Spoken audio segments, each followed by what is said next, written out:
Hey guys! You're about to watch a supercut of all my personal favorite waifu, currently featured in the Waifu Files series. This is just a sneak peek of what you can find by watching the entire Waifu Files playlist. If you enjoy this video, definitely check out that playlist at the end or linked in the description. Without further ado, let's dive in. Some people save the best for last, but I sure as hell don't. Yet another one of anime's all-time best waifu is Yoko Litner, a fiery female whose pants are hotter than the barrel of her rifle. Yoko gets her last name by being born to the underground Litner village. After a gas leak flushed them out to the surface, she and her fellow villagers had no choice but to fend for themselves under attack from the Beastmen. Thus, Yoko herself is on the case when a gunman crashes down onto the neighboring Jiha village. She comes in guns blazing and meets our other protagonists, Simone and Kamina. Thanks to Simone unearthing his very own gunman, the three fight back and plot a course for freedom. Yoko's arsenal is decked out with a long-range superconductive rifle modeled after a Barrett M82, as well as different sidearms. The two chopsticks holding her hair back can also be used to pierce her foes. As a member of Team Daiguren, she is smart and level-headed. She possesses a vast array of survival skills, and her vantage as a sniper allows her to observe and strategize before rushing into a fight. For as aggressive and competitive as she can be sometimes, she's also just as nurturing, often demonstrating a maternal instinct to protect her loved ones. It's fair to say that she keeps Kamina's chaos in check. Yoko confesses her feelings to him, planting what fans call the kiss of death, because, ultimately, Kamina dies in battle. Understandably, this breaks her heart, but she courageously carries on so that his efforts aren't in vain. The incident hardens her heart, and it's not until Lord Genome's defeat that she can finally settle down. At that point, she decides to leave the newly constructed Kamina City to become a teacher, Miss Yomako. For a while, she finds true happiness in this endeavor, but chooses to re-enter the fray when the anti-spirals attack. Turns out, Kamina's not the only one she plants the kiss of death on. During their final battle, her ally Kitan decides to sacrifice himself to destroy the death spiral machine. Despite knowing he won't come back, he embraces and smooches Yoko before flying out to save the crew. After two of her love interests up and die on her, it appears she yearns once more for a quiet life. Yoko returns to being a teacher and eventually becomes the principal of her own school. Seriously, Yoko's just the best, and that kiss of death might just be worth it. Her fashion is awesome, choosing less attire so that she doesn't restrict her movement. At the same time, she doesn't let the way people see her define what she's capable of. Instead of shame, she embraces her divine body, while refusing to let anyone else walk all over her. She's a total queen at slaying the anti-spirals and triggering antis online. For that, I give her the full 5 stars. Oh, how I envy Buta. It must be so cozy in there. Let's keep going, because we're just getting started. So let's start with the main heroine, C2. She's a mysterious, immortal girl who first gives Lelouch the power of Gias. While she appears young, she acts calm and mature, her composure only breaking when it comes to her favorite food, cheese pizza. This is because she's been alive for 300 years, originally born as a peasant during the Middle Ages, when she was taken in by a nun who granted her the power of Gias. This nun was a code-bearer, an immortal being with the power to give others Gias. Her only way to break free of this burden was to have one of her retainers take on the code in her stead. Thus, C2 was tricked. Once her Gias had reached full maturity, the nun mortally wounded her such that, in order to survive, she had to inherit the code and its immortality. C2's been alive ever since, enduring all manner of deaths throughout history. She claims she wants to finally die, but in truth, her deepest desire is to be loved, genuinely, without coercion. Back when she was mortal, her Gias power compelled others to love her. All the love she ever received was insincere. Through her bond with Lelouch, she finally has a chance to attain her wish. I love how she's a loyal ally with a soft, sentimental nature hidden beneath all her years of stoicism. We even get to see how she was like as a young girl after she loses her memories for a time. She's both badass and nurturing, with some of the coolest fashion sense out there. Beyond the shadow of a doubt, I award her a full 5 stars. My life is certainly better having her in it. Like Koyomi, my heart goes to his actual girlfriend, Hitagi Senjougahara. On the surface, Senjougahara appears to be a hardworking, admirable student with a history of success on the track team. However, she keeps people at a distance, surrounding herself with a threatening aura to prevent others from discovering her true self.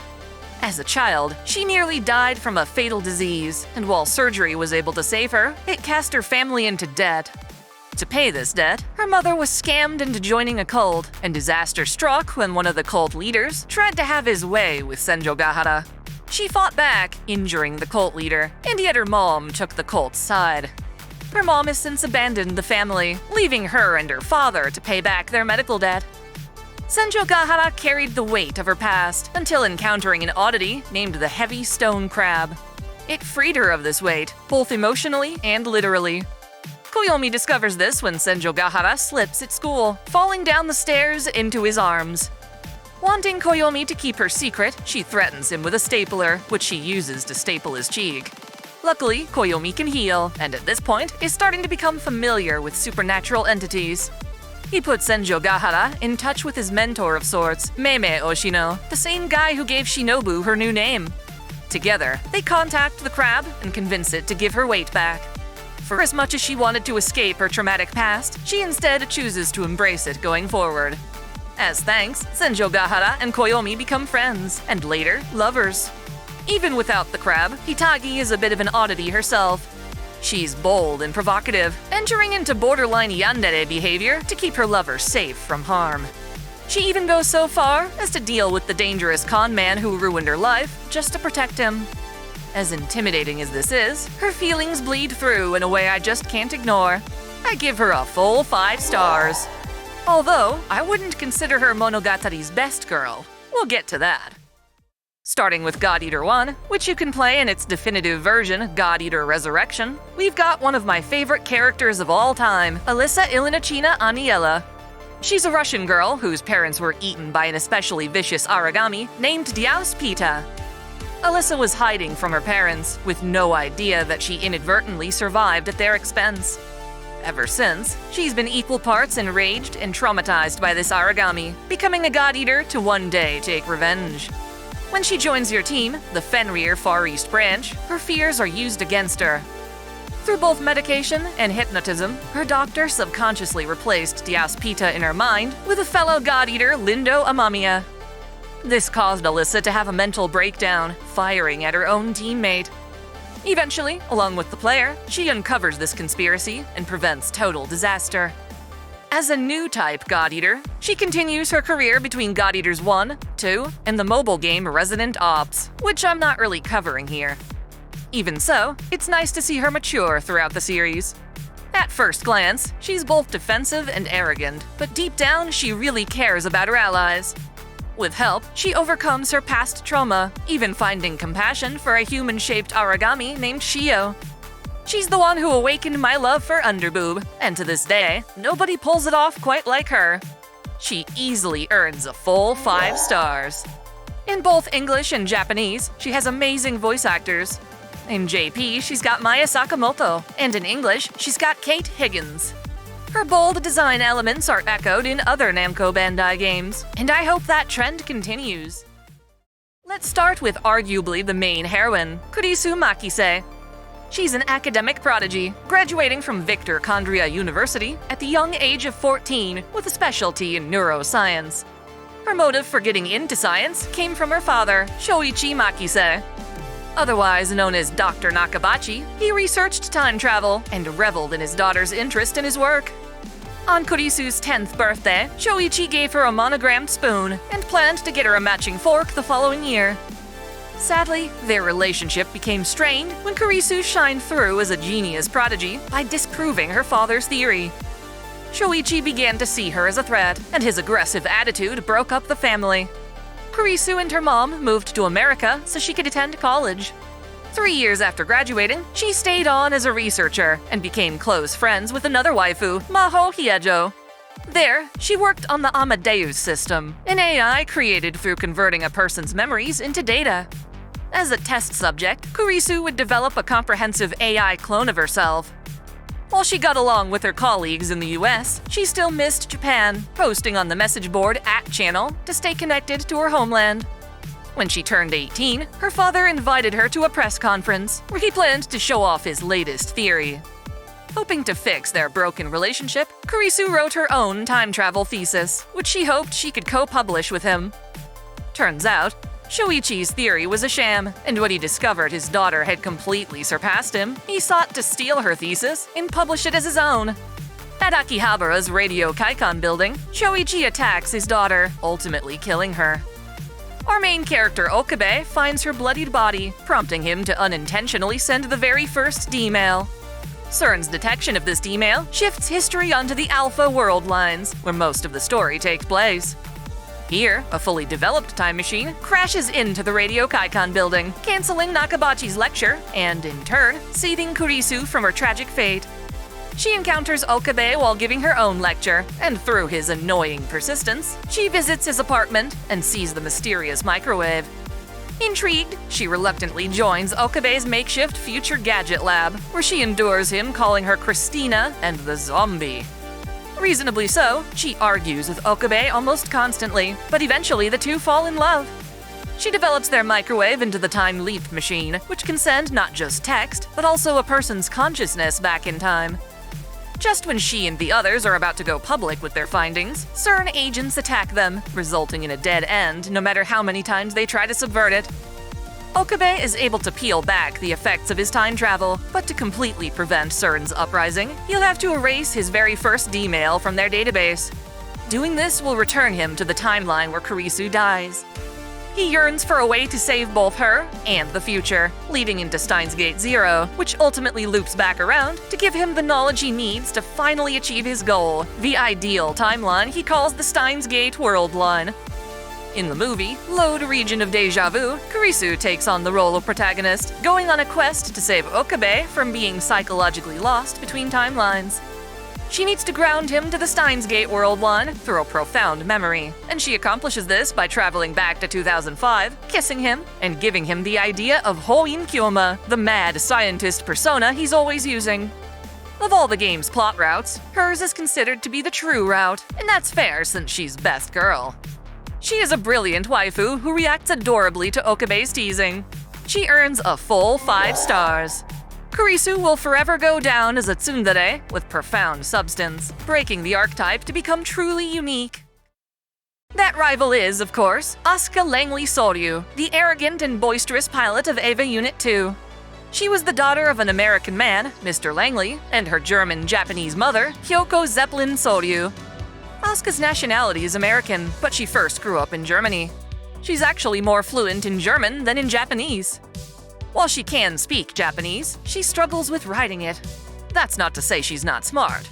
To her credit, Asuka brilliantly graduated from college at just 14 years old. Her education was more focused on becoming an EVA pilot. Her role as a pilot came about from her mother Kyoko, who also worked at Gehern. Much like Yui, Kyoko participated in a contact experiment with Unit 2.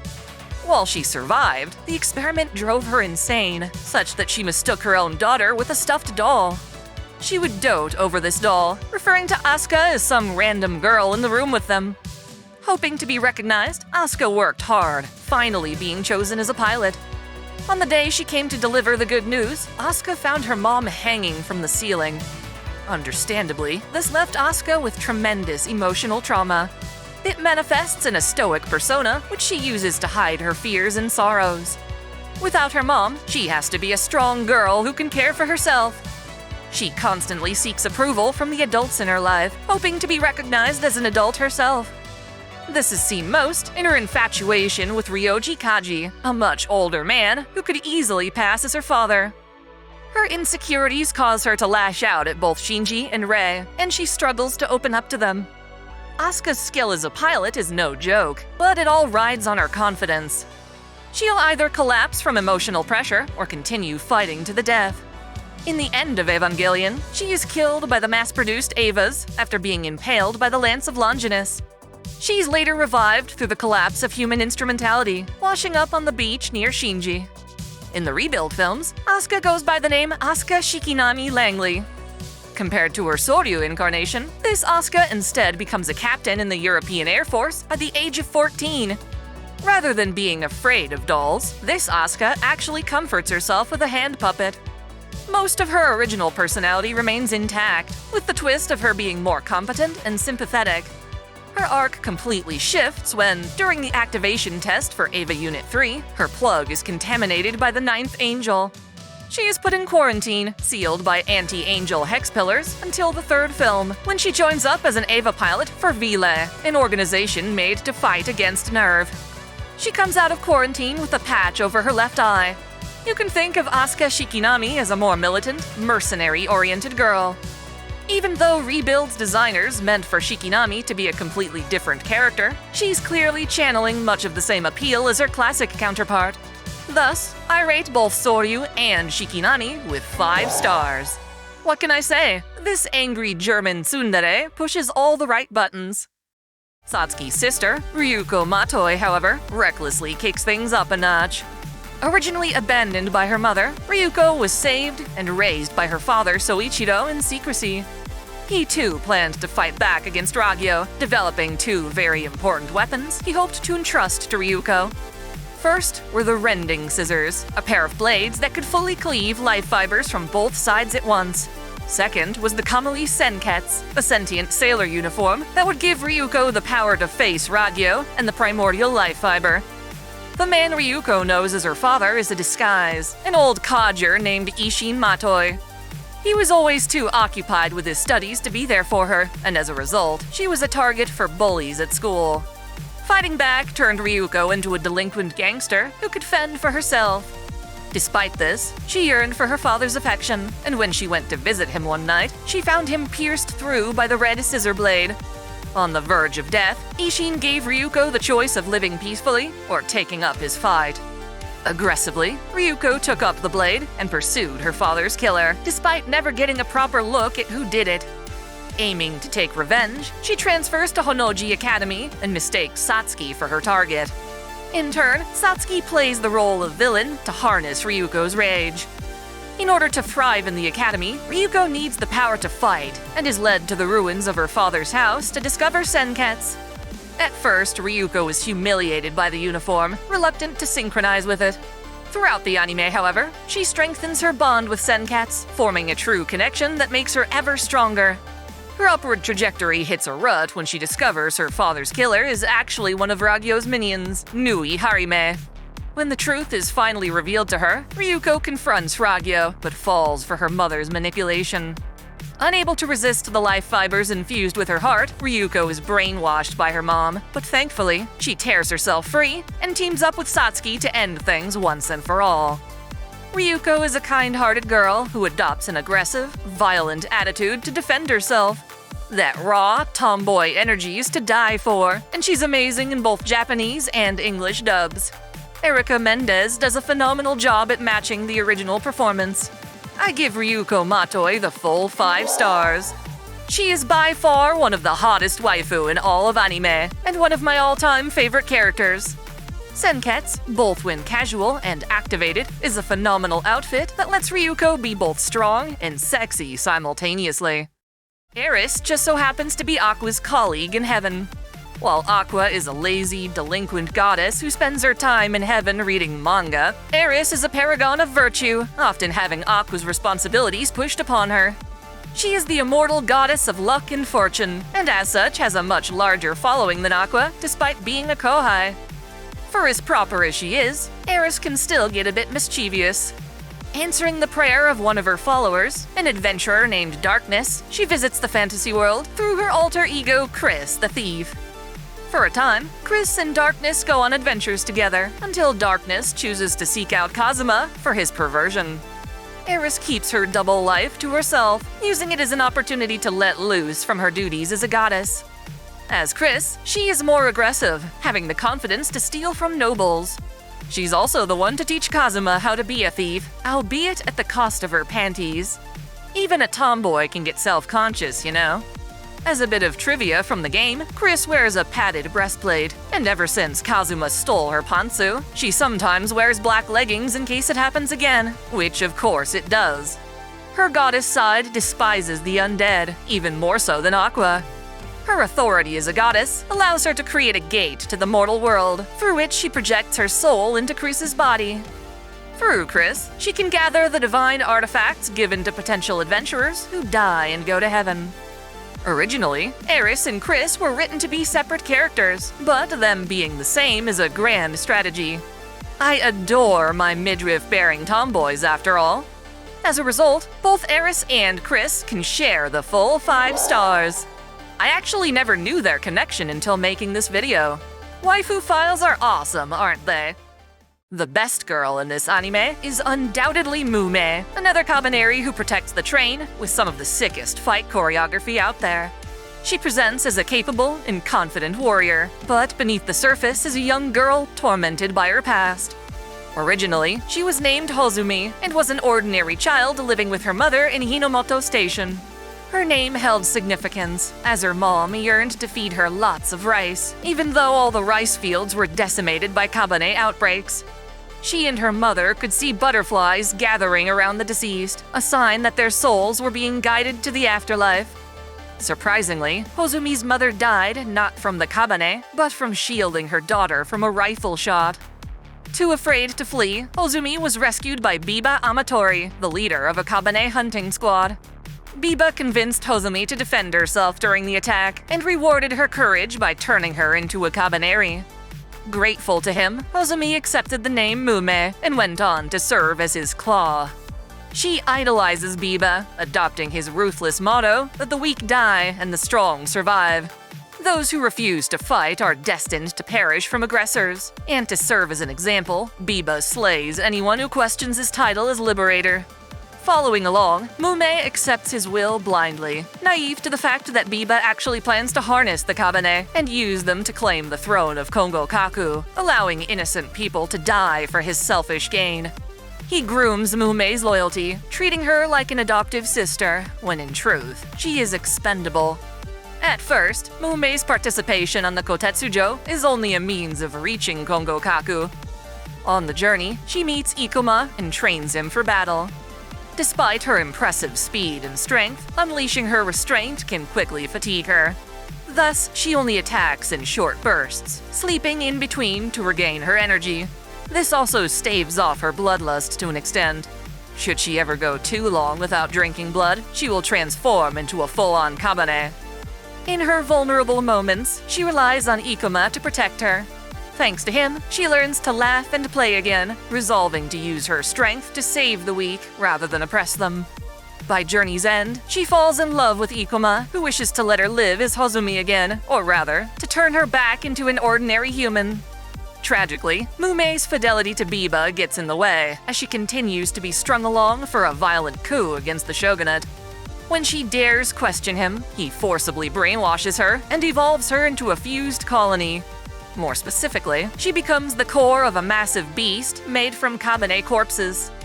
With Ikuma's help, she breaks free from this colony and steadies her resolve to end Biba's rampage.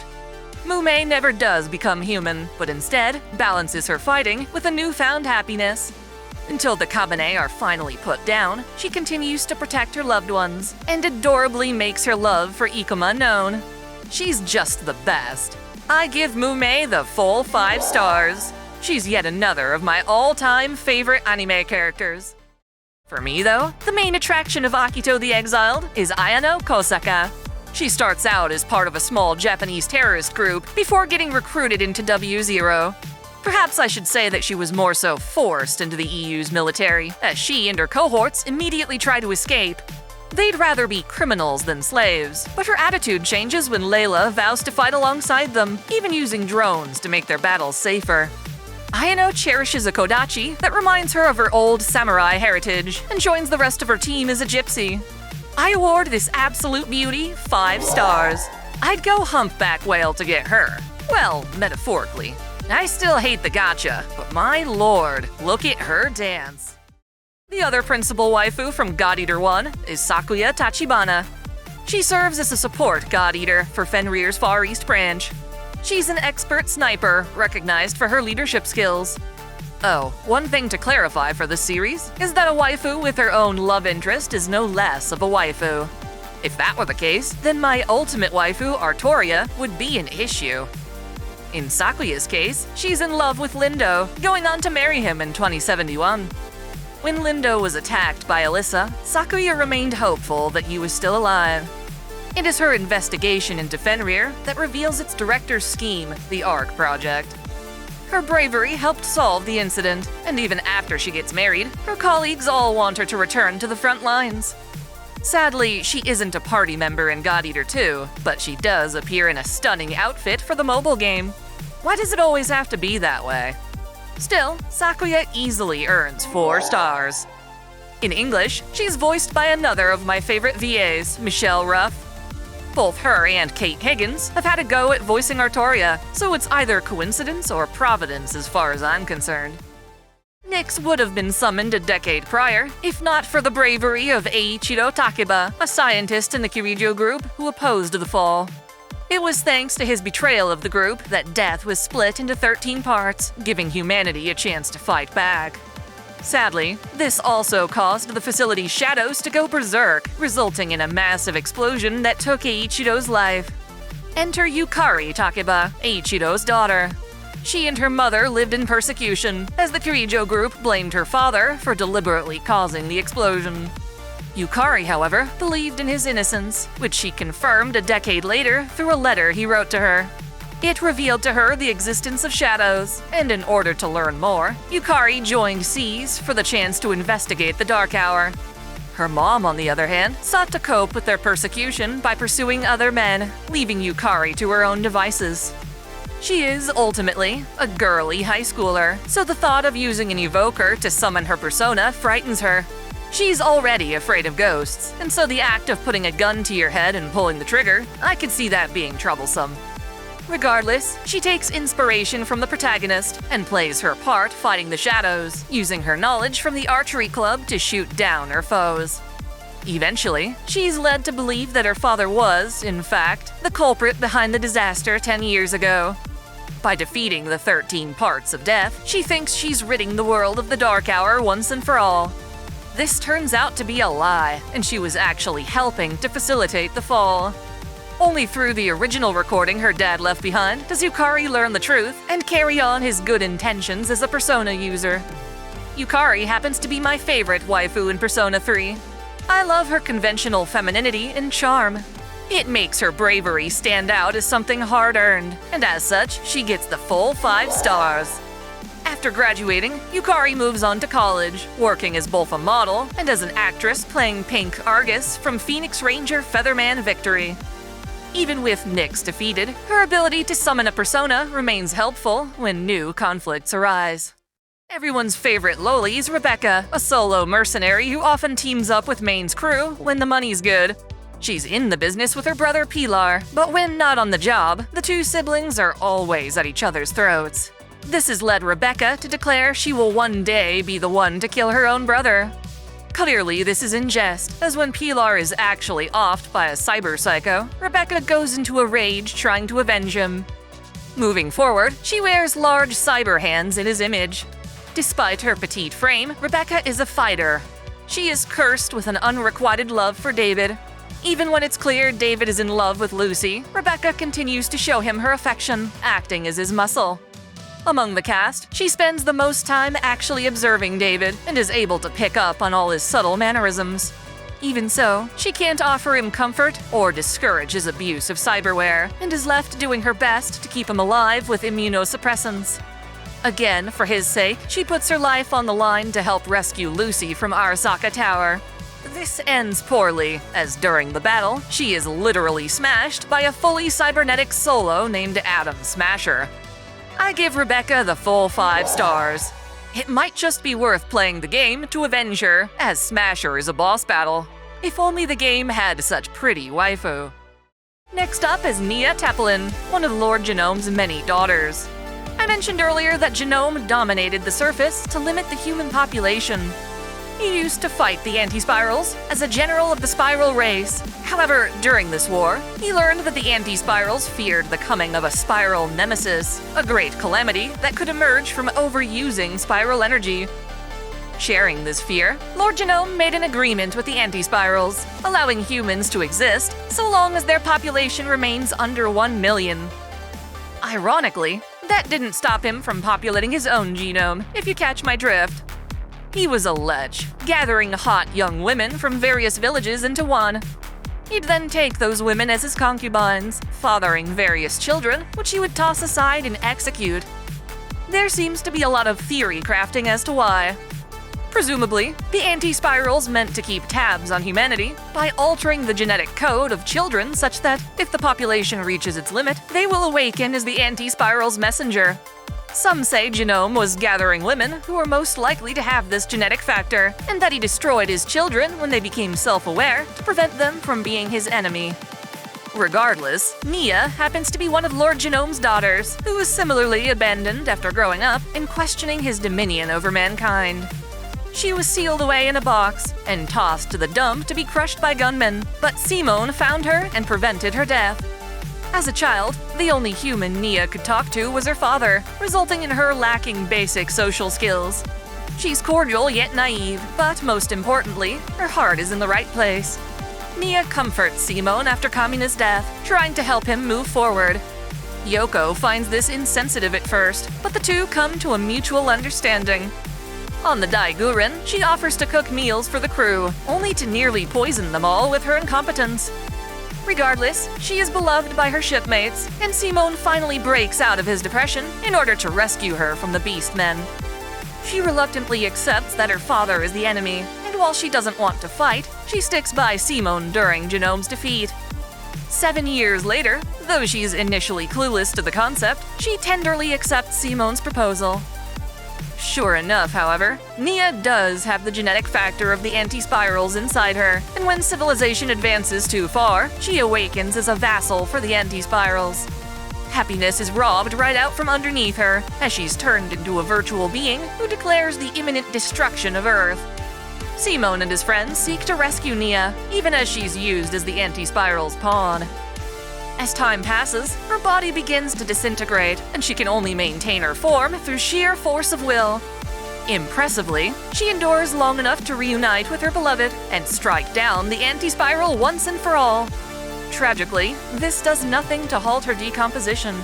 She bravely holds out just long enough to marry Simone before vanishing, which to this day I find to be absolute bullshit. They made such a great couple, too. In commemoration, I honor Nia with 5 stars. She's adorable, stoic, passionate, and deserves way better than she got. I like to think her love still lives on within Simone. Rene Murasame attends Shujin Academy, where he meets his classmate, An Takamaki. Her ethnicity is mixed, both Japanese and American, and is the child of 2 prolific fashion designers. They put on shows all over the world, meaning that An used to move from country to country as a child. Now, she lives in Japan while her parents work, staying instead with live-in caretakers. An's best friend at school is Shiho Suzui, a classmate who plays on the girls' volleyball team. Unfortunately, the team's coach, Suguru Kamoshida, is a disgusting playboy who abuses his students. He demands inappropriate favors from the girls just so they can get time on the court. Despite rumors of this spreading across staff and parents, they all turn a blind eye due to the school's athletic achievements. Kamoshida takes a special interest in An and uses Shiho as bait to lure her in. Unless An cozies up to him, he threatens to remove Shiho from the team. The bastard's delusions of grandeur manifest in the metaverse as a palace, where the school is his castle, and he's a greedy king who hoards his female students. To take him down, An joins the Phantom Thieves and awakens to her persona, Carmen. At first, she's surprised to learn that her rebellious alter ego, Panther, wears a tight leather bodysuit, but by embracing it, she and her team defeat Kamoshida's shadow and steal his most prized treasure. As a result, the lech breaks down in front of the school, confessing to his harassment and abuse. Going forward, An realizes she can continue exposing corruption with her newfound friends. Since she's such a beautiful woman, there are things she can accomplish that her male thieves cannot, such as infiltrating the workshop of artist Ichiryu Sai Madarame. Given her parents' line of work, it's not surprising that An works as an up-and-coming fashion model. In doing so, she takes command of her sexuality, viewing it as a source of confidence rather than shame. She encounters a rival, Mika, who resorts to dirty tricks to upstage her. Despite being a victim to Mika's schemes, An can't help but admire her dedication. With a stoic attitude, An overcomes Mika's deception, establishing herself as a genuine opponent in the industry. This, in turn, prompts Mika to compete with An fair and square. What I love about An as a character is how she never lets Kamoshida's lechery ruin what should otherwise be her healthy expression of sexuality. Her fashion sense, her flirtatiousness, instead of being ashamed of them, she turns them into a source of strength. She's a certified favorite, and my personal favorite among the girls in this game. Confidence is sexy, but even without that, I appreciate how An strives to be strong enough to face her friends and better the world as a phantom thief.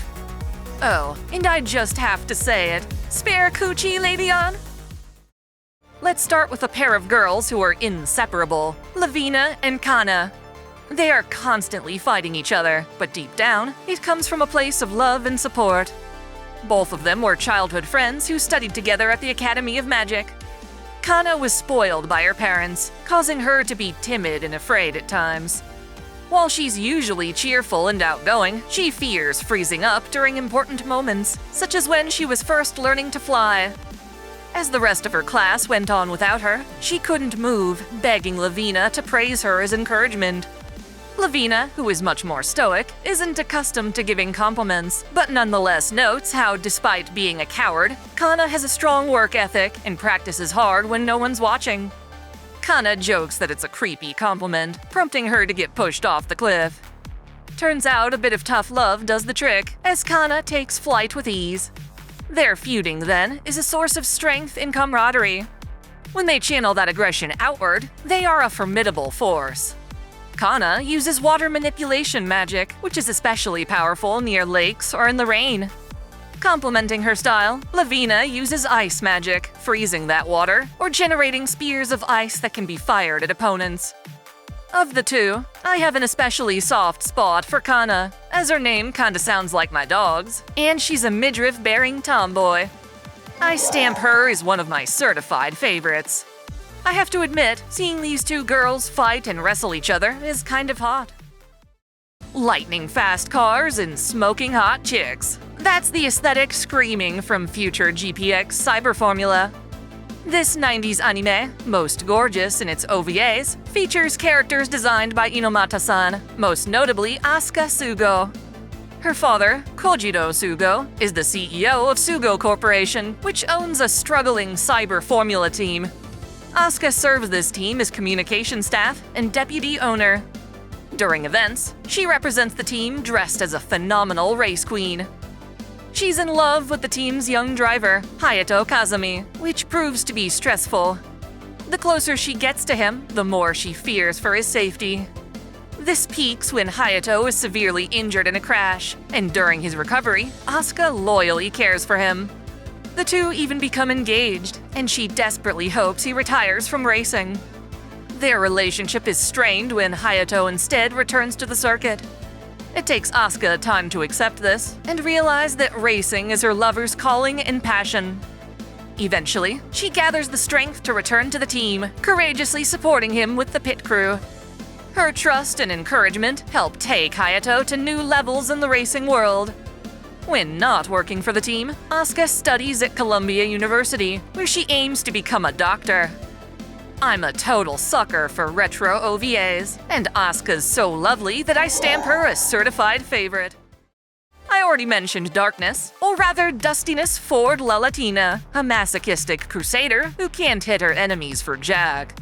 She comes from a house of nobles, taking up a caretaking role when her mom passed away from a weak immune system. Darkness spent her youth caring for her cousin Sylphina and Iris from the Kingdom of Belzerg.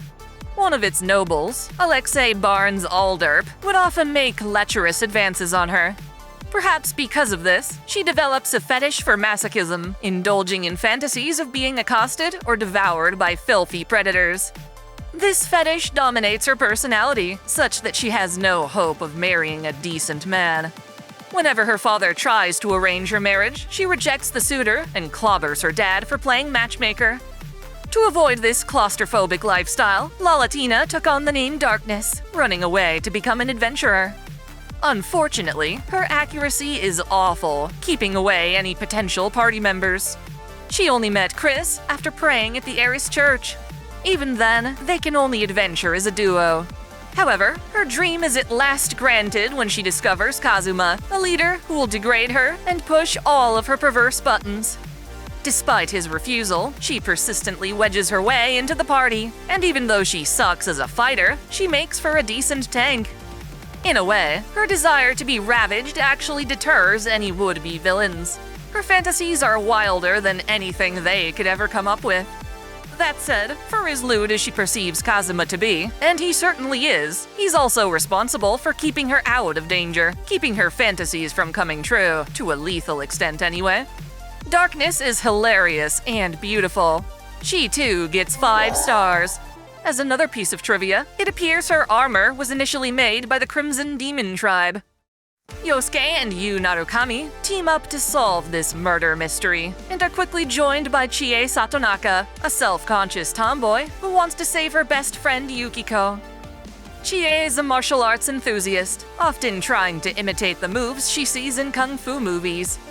She has a healthy appetite, loving beef bowls and steak, which can be used to easily gain her support and approval. She's also a staunch protector of Yukiko, who is often taken advantage of for her naive kindness. The two of them met as children. Yukiko found a stray puppy, but couldn't care for it due to her strict home life. Chie, on the other hand, was able to take the dog in and raise it on her behalf. After she discovers Yukiko on the Midnight Channel, Chie rushes into her friend's emotional landscape, a rose-themed castle, where she comes face to face with her own shadow. For as much as Chie protects Yukiko, she actually sees herself as the weaker one. You see, Chie's not the most effeminate girl around. The boys don't flock to her like they do with Yukiko.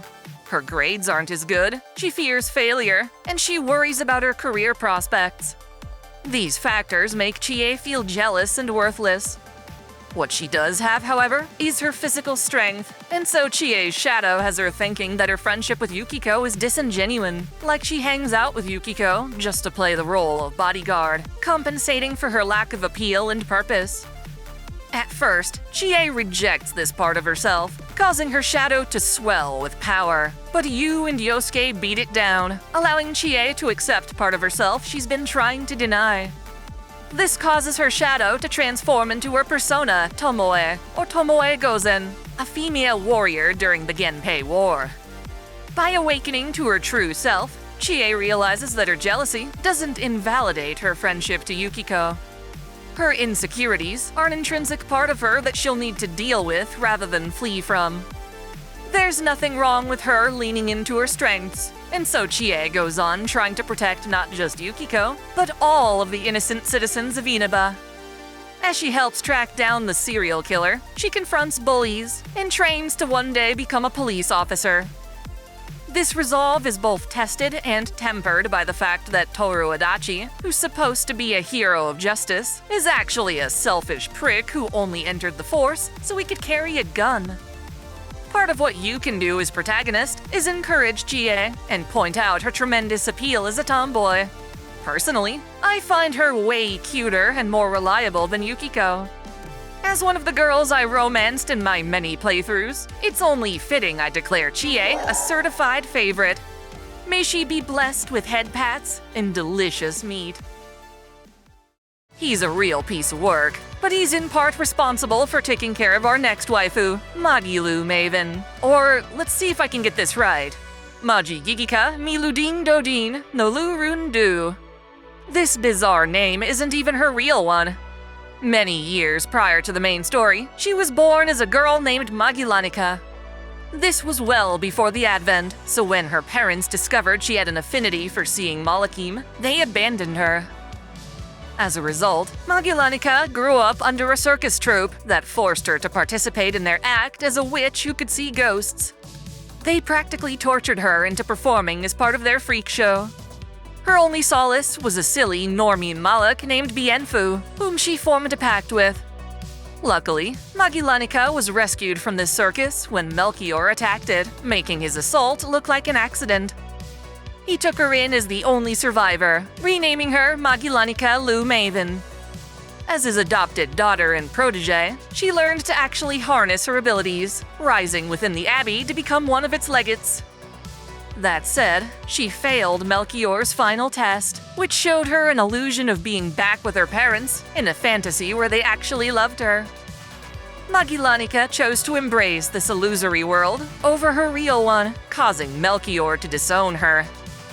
Abandoned yet again, she went along as Bienfu took her to the elder Normine Grimoire. Having lost her former identity, she once again renamed herself Magilou.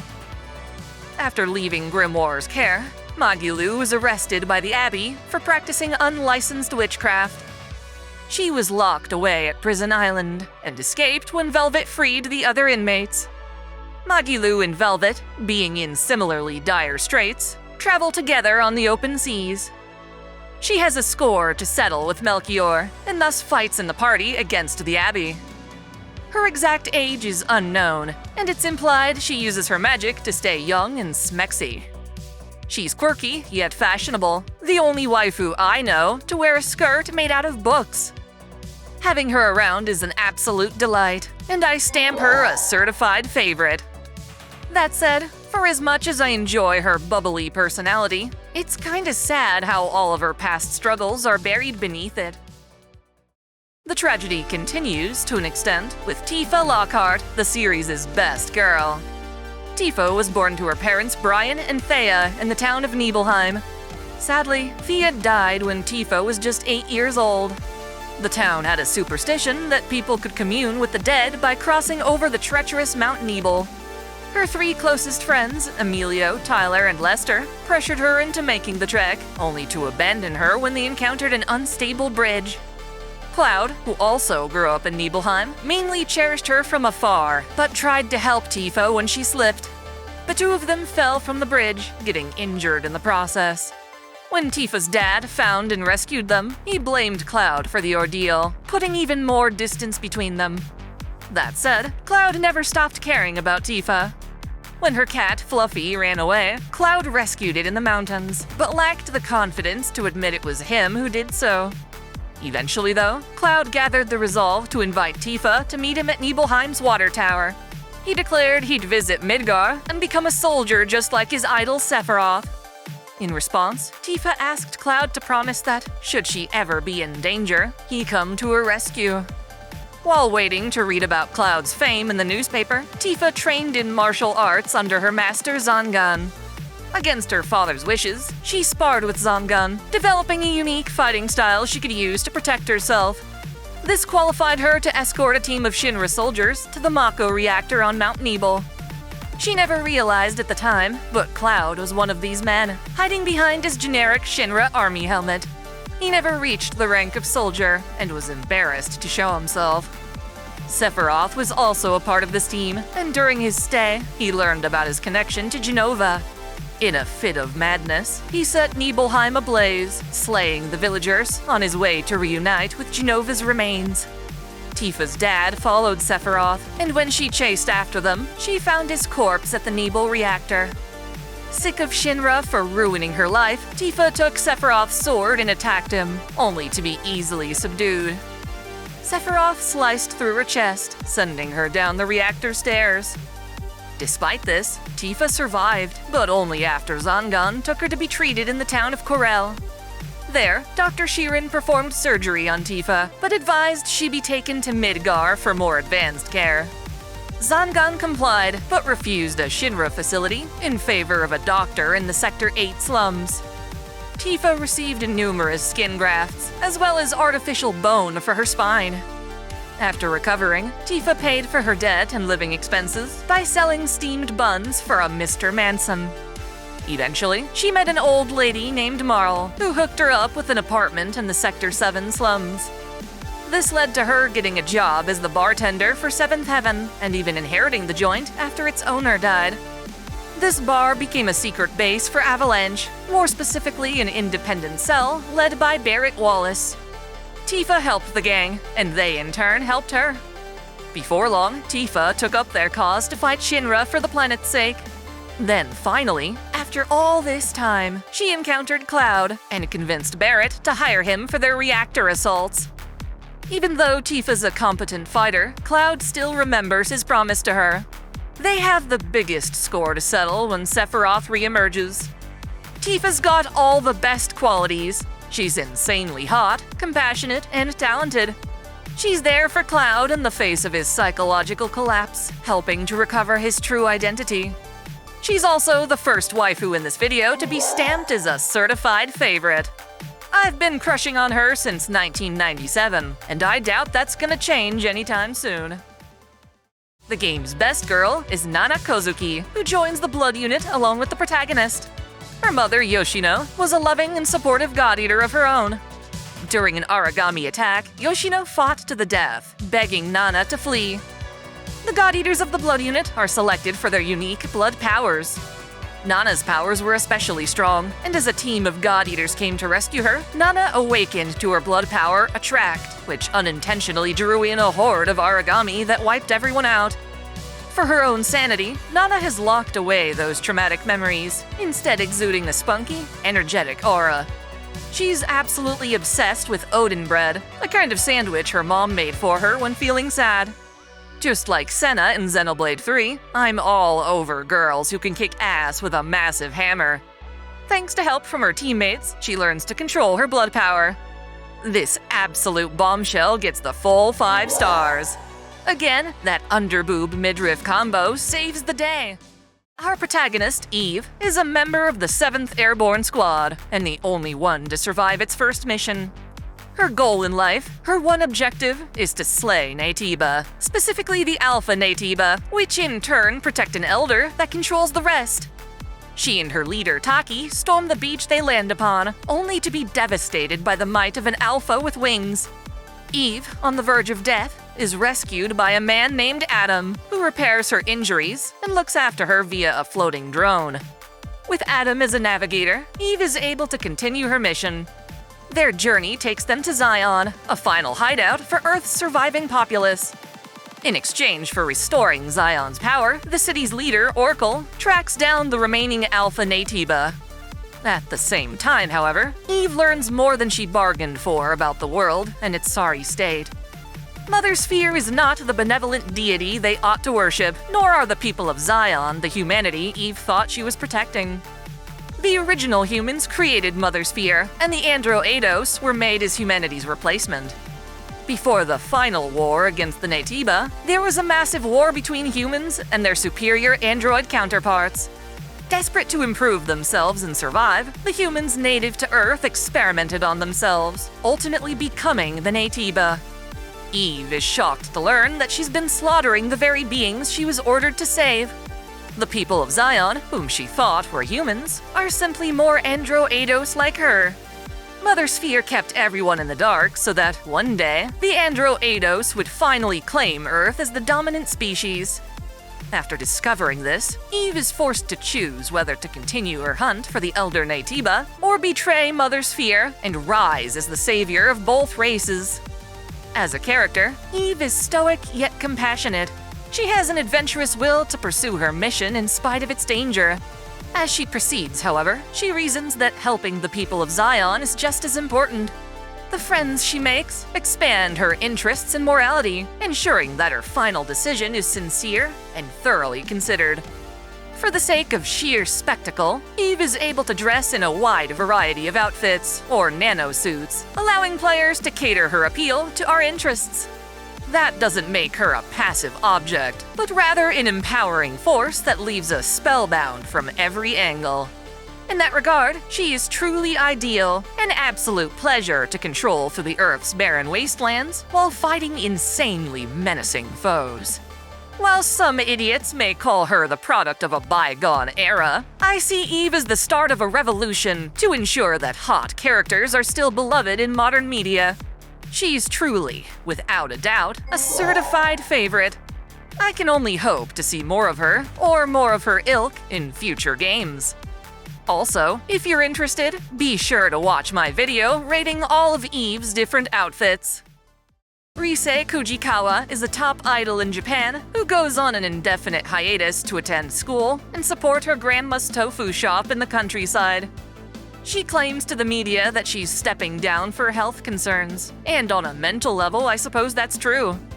Rise, Reset, or Risechi in Japanese, is a talented girl whose charisma and enthusiasm bring her great success in the idol industry. She's able to flexibly become whatever her clients and fans need her to be in a given situation, like a social chameleon. However, after putting on so many of these different faces, Rise begins to wonder which of them is the real her.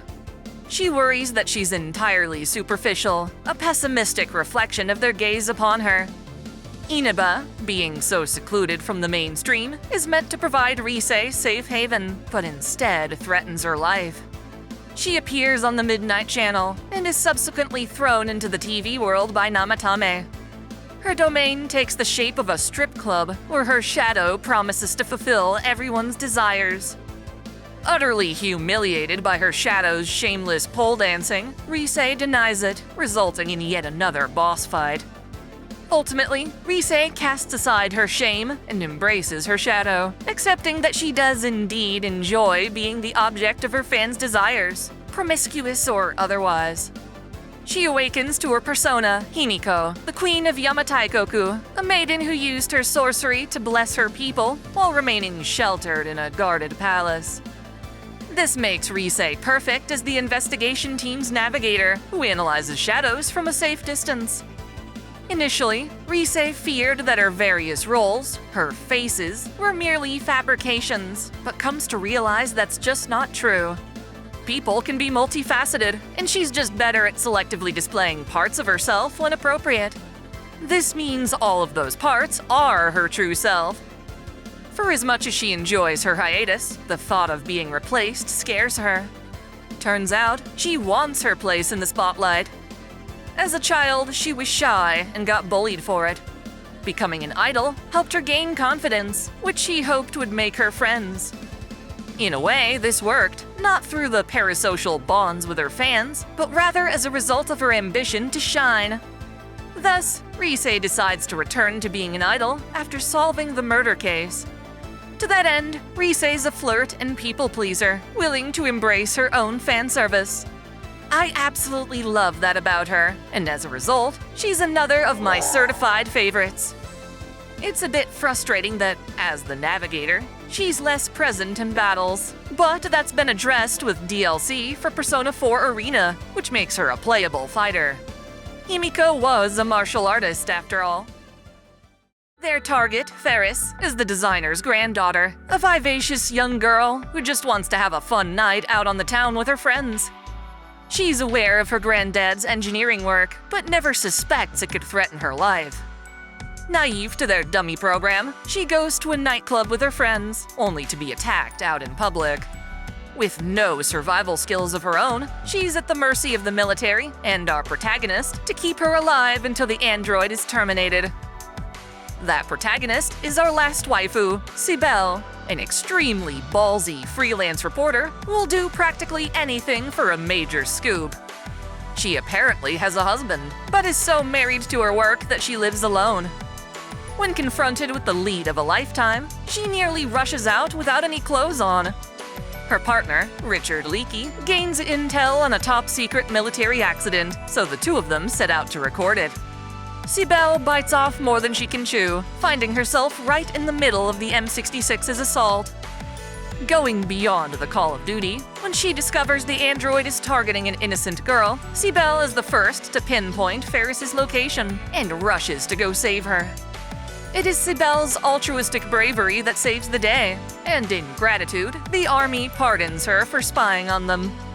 This dance with death doesn't deter her in any way, as she continues her dangerous career like a boss. This attitude is at the core of Shiro Masamune's kick-ass tomboy heroines. Representing them, I designate Sibel as a certified favorite. This short OVA is only 48 minutes long, so I highly recommend you check it out, especially if you're a fan of 80s action flicks. That type of design, of course, is bikini armor, and Inomata-san was one of the artists who popularized it during the 80s and 90s. This is shown best in her art for Genmu Senki Reda, or Leda, The Fantastic Adventure of Yoko, a singular OVA film from 1985. It's a retro isekai, showing us just how long this genre has been around. Its waifu, Yoko Asagiri, is pulled from modern Japan into a fantasy world using music from her Walkman as a catalyst. An evil sorcerer named Zell aims to use the power of an ancient warrior, Leda, to conquer other worlds. Yoko finds herself obtaining Leda's artifacts and ascending as a warrior herself to take Zell down. Through this fantasy adventure, she builds courage, which she brings back to her world to confess her love for a boy she crushes on. She initially composed a sonata for this boy, but feared expressing herself. After saving a fantasy world from the brink of ruin, however, she no longer has anything to fear. The OVA's presentation is very dreamlike, making it like a sexier, more adventurous form of something like Alice in Wonderland or The Wizard of Oz. It was made during a time when anime could just be plain, stupid fun with gorgeous animation. You're not turning off your brain, but rather engaging more intimately with the visuals than the plot. That's the kind of anime I grew up with, and I had no idea it was the brainchild of a woman. Inomata knows what's hot, designing Yoko to be both attractive and badass. Contrary to what feminist critique might have you think, Yoko is both the object of our gaze and the active agent rocking her own adventure. Needless to say, I stamp her a certified favorite as well. Her armor may not be realistic, but neither is the talking dog she travels with. Scarlet happens to be the primary nemesis for our next waifu, Yuffie Kisaragi. She's a materia hunter who travels the world on behalf of her kingdom of Wutai. By gathering powerful materia, she hopes to restore Wutai to its former glory. 1 year before the Wutai War, Yuffie was born to her parents Godo and Kasumi, though her mom would pass away from illness during her childhood.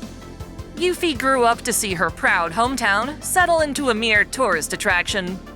In disapproval, she accepted orders from the new Wutai government to sneak into Midgar and steal an ultimate materia Scarlet was trying to develop. Yuffie trained in Wutai's prestigious ninja arts, which proved to be an asset when she teams up with the main branch of Avalanche. Together, they hope to appropriate Shinra's strongest materia. Yuffie's direct partner winds up being Sonon Kusakabe, a fellow warrior from Wutai who has his own beef with Shinra. Armed with fake ID cards, Yuffie and Sonon infiltrate Shinra HQ, only to run into Scarlet herself in an elevator. Even though Yuffie and Sonon defeat Scarlet, they fail to capture her and are instead attacked by Nero the Sable, an experimental human weapon created in Shinra's deep ground facility. In the end, there is no ultimate weapon to acquire, forcing Yuffie to escape the building on her own as Sonon makes the ultimate sacrifice. Yuffie bears witness to the fall of Sector 7, and for as horrifying as that is, she channels her sorrow and resumes traveling Gaia in search of materia. Her journey brings her to Cloud's party, and she joins them, initially hoping to swipe all their valuables. Eventually, though, she realizes that their interests are mutually beneficial. Can't restore Wutai if the planet gets destroyed, after all. What makes Yuffie great is her impulsive optimism. She fights for a good cause, but is naive to the deeper political issues between Wutai and Shinra. She also suffers from motion sickness, whether she travels by water or air. Regardless, her attitude always brings her to the side of justice. While Tifa's still the ultimate babe, I can't help but stamp Yuffie as another certified favorite. It's hard to believe that, in the original game, you could avoid recruiting her entirely. I suppose she's been featured in enough work since then to make up for it. Isuzu Sento, true name Isuzu Sento Lucia, is an elite member of the Maple Land Royal Guard. She was born to a long line of Maple Land soldiers and spent her life undergoing grueling training so she could protect the royal family. Her grandfather, Representative Isuzu, is an influential figure in the Maple Land Senate. Isuzu was dispatched to Amaburi to serve as Latifa's advisor and executor. Unfortunately, her talent as a soldier doesn't translate to management. She tried to solve all of the park's problems with oppressive force, further dragging everyone down. She wields a magical musket, Steinberger, which was handed down in her family for generations. As a magical weapon, it is merged with her body and mind, allowing it to be drawn from any exposed skin. It's most efficient to pull out from her thighs, making it look like it's hidden beneath her skirt. The gun fires various bullets, such as Painbringer, which doesn't kill, but inflicts as much pain as stubbing one's pinky toe. Her bullets, Forgotten Realm, can erase people's memories, which helps during what could otherwise be a PR disaster. Perhaps most dangerous are her Paradise Lost bullets, which can incapacitate a man's reproductive functions. Steinberger actually has about 50 copies that get passed down too, so Isuzu can dual wield when necessary. Kanye knows little about magical realms, but it's clear that Isuzu has faith in the goddess Libra, whom she believes controls destiny. Maple Land in particular is polytheistic. In contrast to her rugged military upbringing, she's hyper-fixated on hygiene, aiming to take at least 3 baths a day, or she'll start feeling dirty. Apparently, this is because her family line has Kappa blood in it. She's forcibly transformed at one point in the novel, revealing that her fairy side is a pink Kappa. As such, she feels very comfortable relaxing in a public bath with a wet towel on her head. Most of the time, though, she bathes at home, in Amaburi's employee dorm. It's also no surprise that her favorite food is cucumber, which she wants to put on everything else she eats.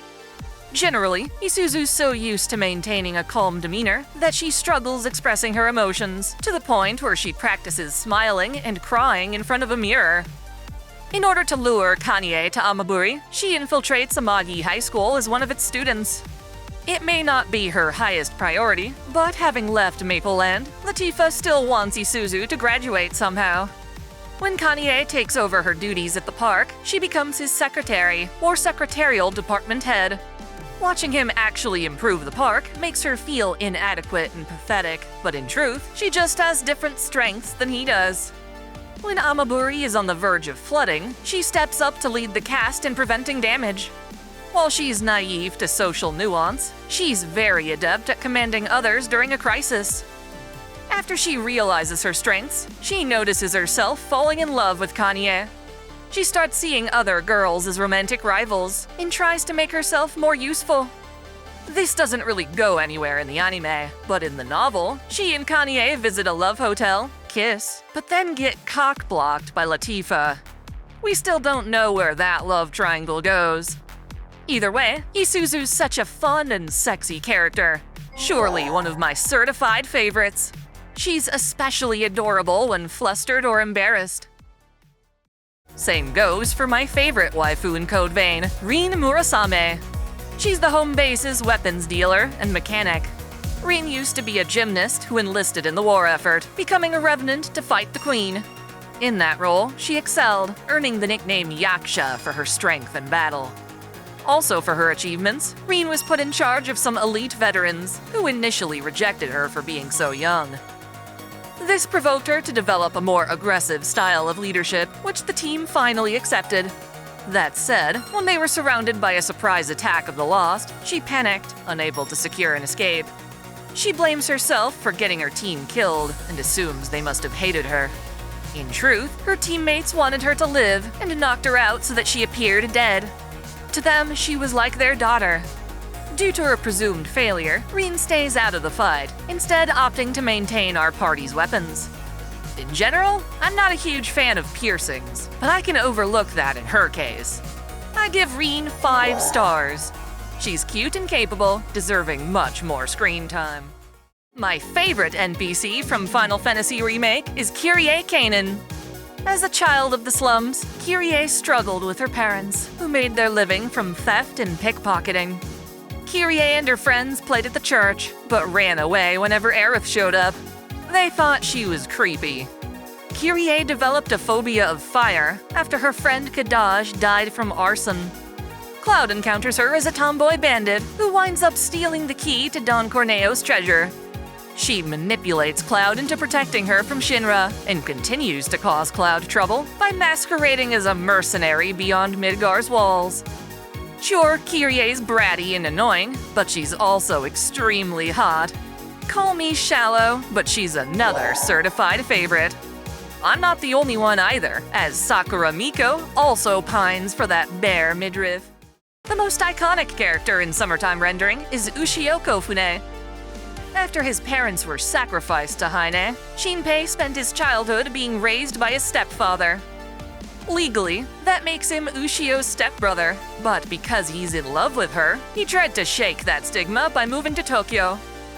Ushio misunderstood his motive, angry that he was abandoning her.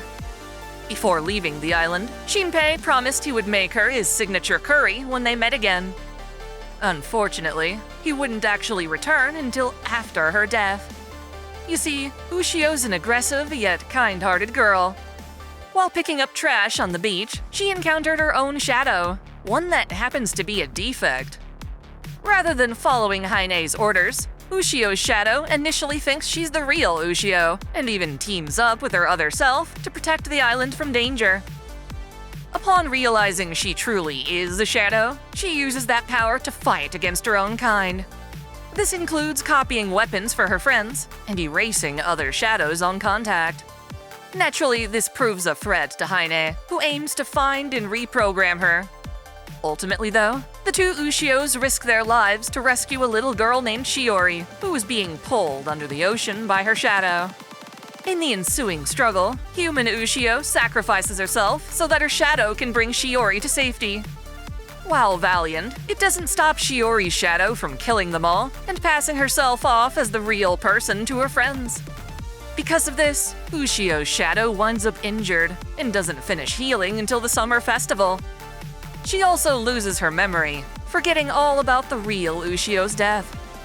Still, when she meets Shinpei on the beach, she decides to help him save everyone. Fortunately, she has the ability to loop back in time with him, making the two of them a formidable team. Shadow Ushio, after finally reuniting with her beloved, doesn't hold back expressing her feelings for him. Like Ushio before her, Shadow Ushio risks it all to battle Heine in Tokoyo, where she's able to erase Hiruko's whale form in the past. The resulting timeline is free of shadows, and yet at the last moment, Ushio's shadow makes sure that Shinpei and her human form still meet up and become a couple. Naturally, I love how she spends the majority of this story dressed in a swimsuit. This is because Shadow Ushio last copied herself at the beach. She's a spunky, assertive girl with a heart of gold, totally worthy of being a certified favorite. Her countryside accent and extroversion pair well with her devotion. Our first waifu, then, is the female form of Ranma Saotome. As heir to the Saotome branch of anything goes martial arts, he finds getting turned into a girl quite frustrating. To my abject horror, he's always looking for a way to eliminate the curse. Fortunately, with the cure always eluding him, he has no choice but to make the most of his predicament. When it comes to combat, it seems Ranma is still plenty capable, perhaps trading a bit of strength for speed in his female form. This is great because Ranma refuses to lose, and will push herself even as a woman. Following that same logic, Ranma doesn't really care for femininity, coming off as a tomboy in social situations. She's more rude and aggressive than polite or gentle. Feminine modesty is also lost on her, as she'll either ignore wardrobe malfunctions or specifically use them to her advantage. In that regard, Ranma actually finds being a girl convenient at times. It provides her the excuse to shamelessly eat sweets and get guys to pay for her. Ranma being an attractive guy carries into him being a fit girl with a nice chest. She flaunts this at her fiancé Akane, bragging that she has a better bod. The downside of this is how Ranma attracts her rival Tatewaki Kuno, who's both a moron and a sleaze. Ranma would prefer to settle the score with him in combat, but can't do that while he's fawning over her body. Tatewaki's too stupid to realize that male and female Ranma are the same person. Instead, he refers to her as his beloved pigtailed girl. The same can't be said for her dad's perverted mentor, Haposai, who tries to grope her and steal her undies, knowing full well of her curse. Ranma has a conflicted relationship with her father. She's been raised into martial arts from the age of 2, never getting to learn much about her mother. Most of Ranma's problems can be traced back to Genma's irresponsible and reckless behavior. An example of this is Ranma's fear of cats. In her younger years, Ranma was thrown into a pit of starving cats while covered in fish sausage.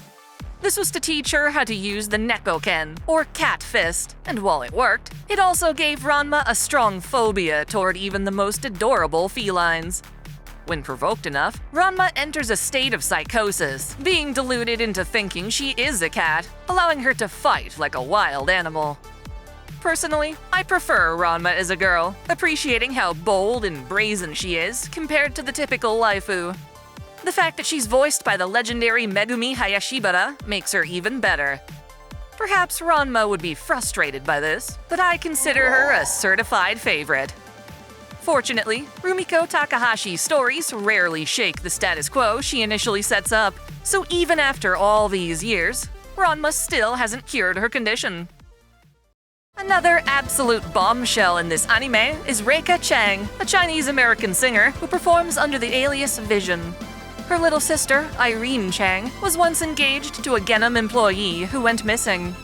In the process of looking for him, Irene was murdered by a boomer, prompting Reika to seek revenge on the corporation. This is also her family's goal, as she's the heiress to the Hobang clan, which strives to destroy Genom. She's also linked to the American firm Gulf & Bradley, which develops a super boomer designed to outclass Genom's machines. Unfortunately, her revenge plot is far too destructive to both herself and the city, so Lena helps convince her to back down and leave things to the Nightsabers. Eventually, Reika accepts this logic and fully embraces her singing career instead. I give her 5 stars. One reason for this is that her art design was a product of Satoshi Urushihara, one of my all-time favorite artists. I promise we'll get to more of his gals in other episodes. One of the more misunderstood characters in Persona 4 is Naoto Shirogane, a prodigious young detective who moves to Inaba, hoping to put an end to the serial murders. She comes from a line of detectives, heiress of sorts to the Shirogane clan. That means her parents were both detectives, but were killed during one of their investigations. Following in their footsteps, Naoto also wants to become a detective, inspired by the escapades of Sherlock Holmes. Unfortunately, this childlike passion for solving mysteries was stunted by actually trying to work in the justice system. Despite her brilliance, the police hesitate to welcome her assistance, mostly due to her young age.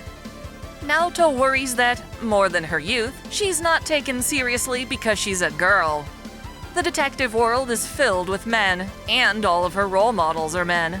She started to think that she could only become a detective by first making herself a man.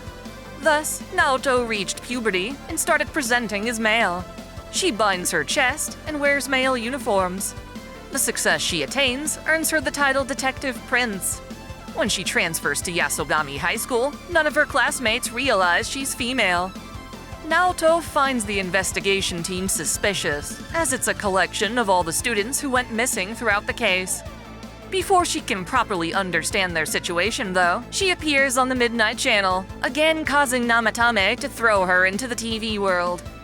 There, Naoto's shadow lives within an industrial laboratory as a cyborg preparing for a body-altering operation. Naturally, this reflects Naoto's insecurity about being a woman, and how until she goes through with a sex change, she will never be a real detective, but rather just a child playing the role.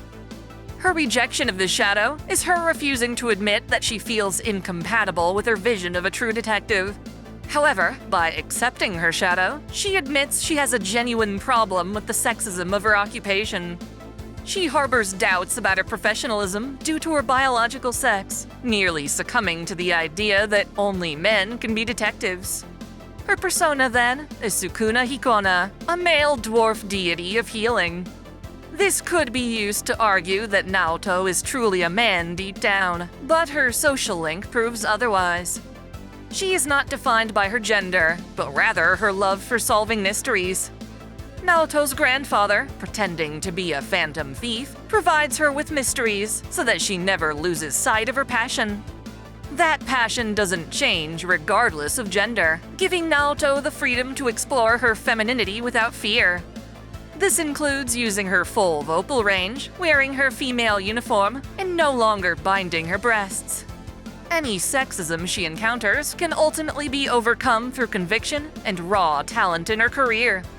As I've said in older videos, this is not a rejection of trans people, but rather a rejection of gender conformity and stereotypes.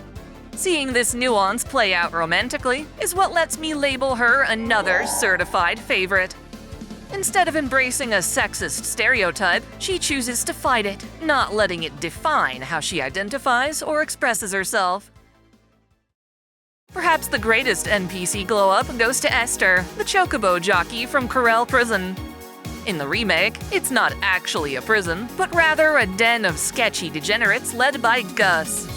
He wants Cloud to win an upcoming chocobo race, and Esther gets assigned as their jockey. As a manager for the chocobo riders, she doesn't get in on the action herself, but that's fine, because she's fine. Certified favorite, baby. I swear, it's like they catered all the game's fashion specifically to my tastes. Violet Evergarden tells the story of Violet, a young girl raised to be a merciless soldier. Initially lacking a name, she was discovered on a deserted island by Dietfried Bougainvillea. His disgusting crewmates attempted to have their way with her, only to discover her vicious strength. Predator became prey as she slaughtered all but Dietfried, whom she didn't see as a threat. Rather, she viewed Dietfried as a figure of authority, obeying his command to kill whatever he pointed at. This was her language, with no words or understanding of civilization. Dietfried found Violet to be an amazing tool for war and decided to present her as a gift to his brother, Major Gilbert Bougainvillea. Gilbert, unlike his brother, immediately acknowledged Violet's humanity. While she was an unofficial member of Gilbert's unit, he made sure to teach her literacy, and even more important, how to make her own decisions. He did everything he could to give her a will, to not simply follow orders. He even named her Violet, hoping she would grow up to be as beautiful as the flower. As a gift, Gilbert encouraged Violet to choose something from a street vendor. She picked out an emerald brooch, admiring how it reminded her of his beautiful eyes. It became her most prized possession, a testament to her growing will. Despite this, Violet remained an instrumental asset to Gilbert's army and the nation of Leiden Schafflick. She struggled to comprehend the difference between her affections and her duty. This became clear during their final operation, where she and Gilbert were horribly injured by an explosion, and as she tried to drag him to safety, he declared his love for her. The two were buried in debris, and Violet woke up in the hospital on her own. Her precious Gilbert was presumed dead, and without him to give her orders, she struggled to adapt to peacetime. She was sent to live with Tiffany Evergarden, a woman who had lost her own child in the war. Even though Violet was adopted, taking on the name Evergarden, she couldn't adjust to life at Tiffany's mansion. Instead, Gilbert's friend from the military, Claudia Hodgins, took Violet under his wing. He runs a postal service where beautiful women known as Auto Memories dolls write letters on behalf of various clients, from the illiterate to the rich and famous. Violet became fascinated by these dolls and their ability to transform clients' deepest feelings into words. Hoping to understand what Gilbert meant when he said, "I love you," Violet becomes an Auto Memories doll at Claudia's company. She learns on the job the full breadth of emotions she's been unable to express. It's as if the name doll was crafted primarily for her, as her war injuries have left her with 2 prosthetic arms. Her formal and robotic demeanor surprises her clients, but after spending time together, Violet always figures out the perfect words to convey her clients' feelings. This is also that one day she can convey her own feelings for Gilbert. After years on the job, she clings to hope that Gilbert is still alive, and she can reciprocate his love of her own free will. Perhaps her greatest challenge is coming to terms with the burning guilt of killing so many people. Regardless of the circumstances, regardless of her upbringing and naivete, she still took many lives, and so she works diligently to prevent further conflict. Violet is such a profound woman I can't help but love. She's one of my certified favorite waifu, as well as one of my all-time favorite characters in fiction. Even after Auto Memories dolls become a thing of the past, her legacy and the love she spreads continue to reverberate throughout future generations. Muse is a water fairy who dances at Amaburi. Her musical act, Aquario, takes place on Sorcerer's Hill. That was the attraction's original name, but now that she has 3 other partners, the troupe has been named Elementario. While the group's sexy outfits feature fairy wings, they're purely cosmetic. In fact, Muse's magic is limited to charming party tricks, just like a certain useless goddess we all know and love. There's very little separating her from a normal human. This is common in her family, though her little brother chooses to embrace his fairy form. Muse and her other elemental fairies hail not from Maple Land, but rather its ally, the Elementium Republic. Her parents are lords of a lake in the mortal world and want Muse to help with the family business. Instead, she wanted to be a ballerina. Even when her instructor told her she doesn't have what it takes, she continued to pursue a career in dancing. She started out as a background dancer at Highlander Fujimi, a rival theme park, but she gets a lot more fame at Amaburi. She's embarrassed about living in a boarding house owned by a proctologist. She swears up and down she's not a patient. At work, Muse is a young professional who does her job well, even though it entails dealing with perverted guests who try to flirt with her. This is only escalated after Kanye uploads a promo video of the girls in bikinis. So based. Needless to say, Elementario is a popular attraction for husbands, fathers, and old leches. Apparently, their costumes were supposed to be worn with full-body tights, but now there's no going back, since fans have fallen for their current design. Praise Libra for that. At first, the attraction struggles to find a broader audience, mainly because the Elementario girls aren't in sync. For instance, Muse is the group's leader, but often feuds with Salama, her polar opposite in terms of element and personality.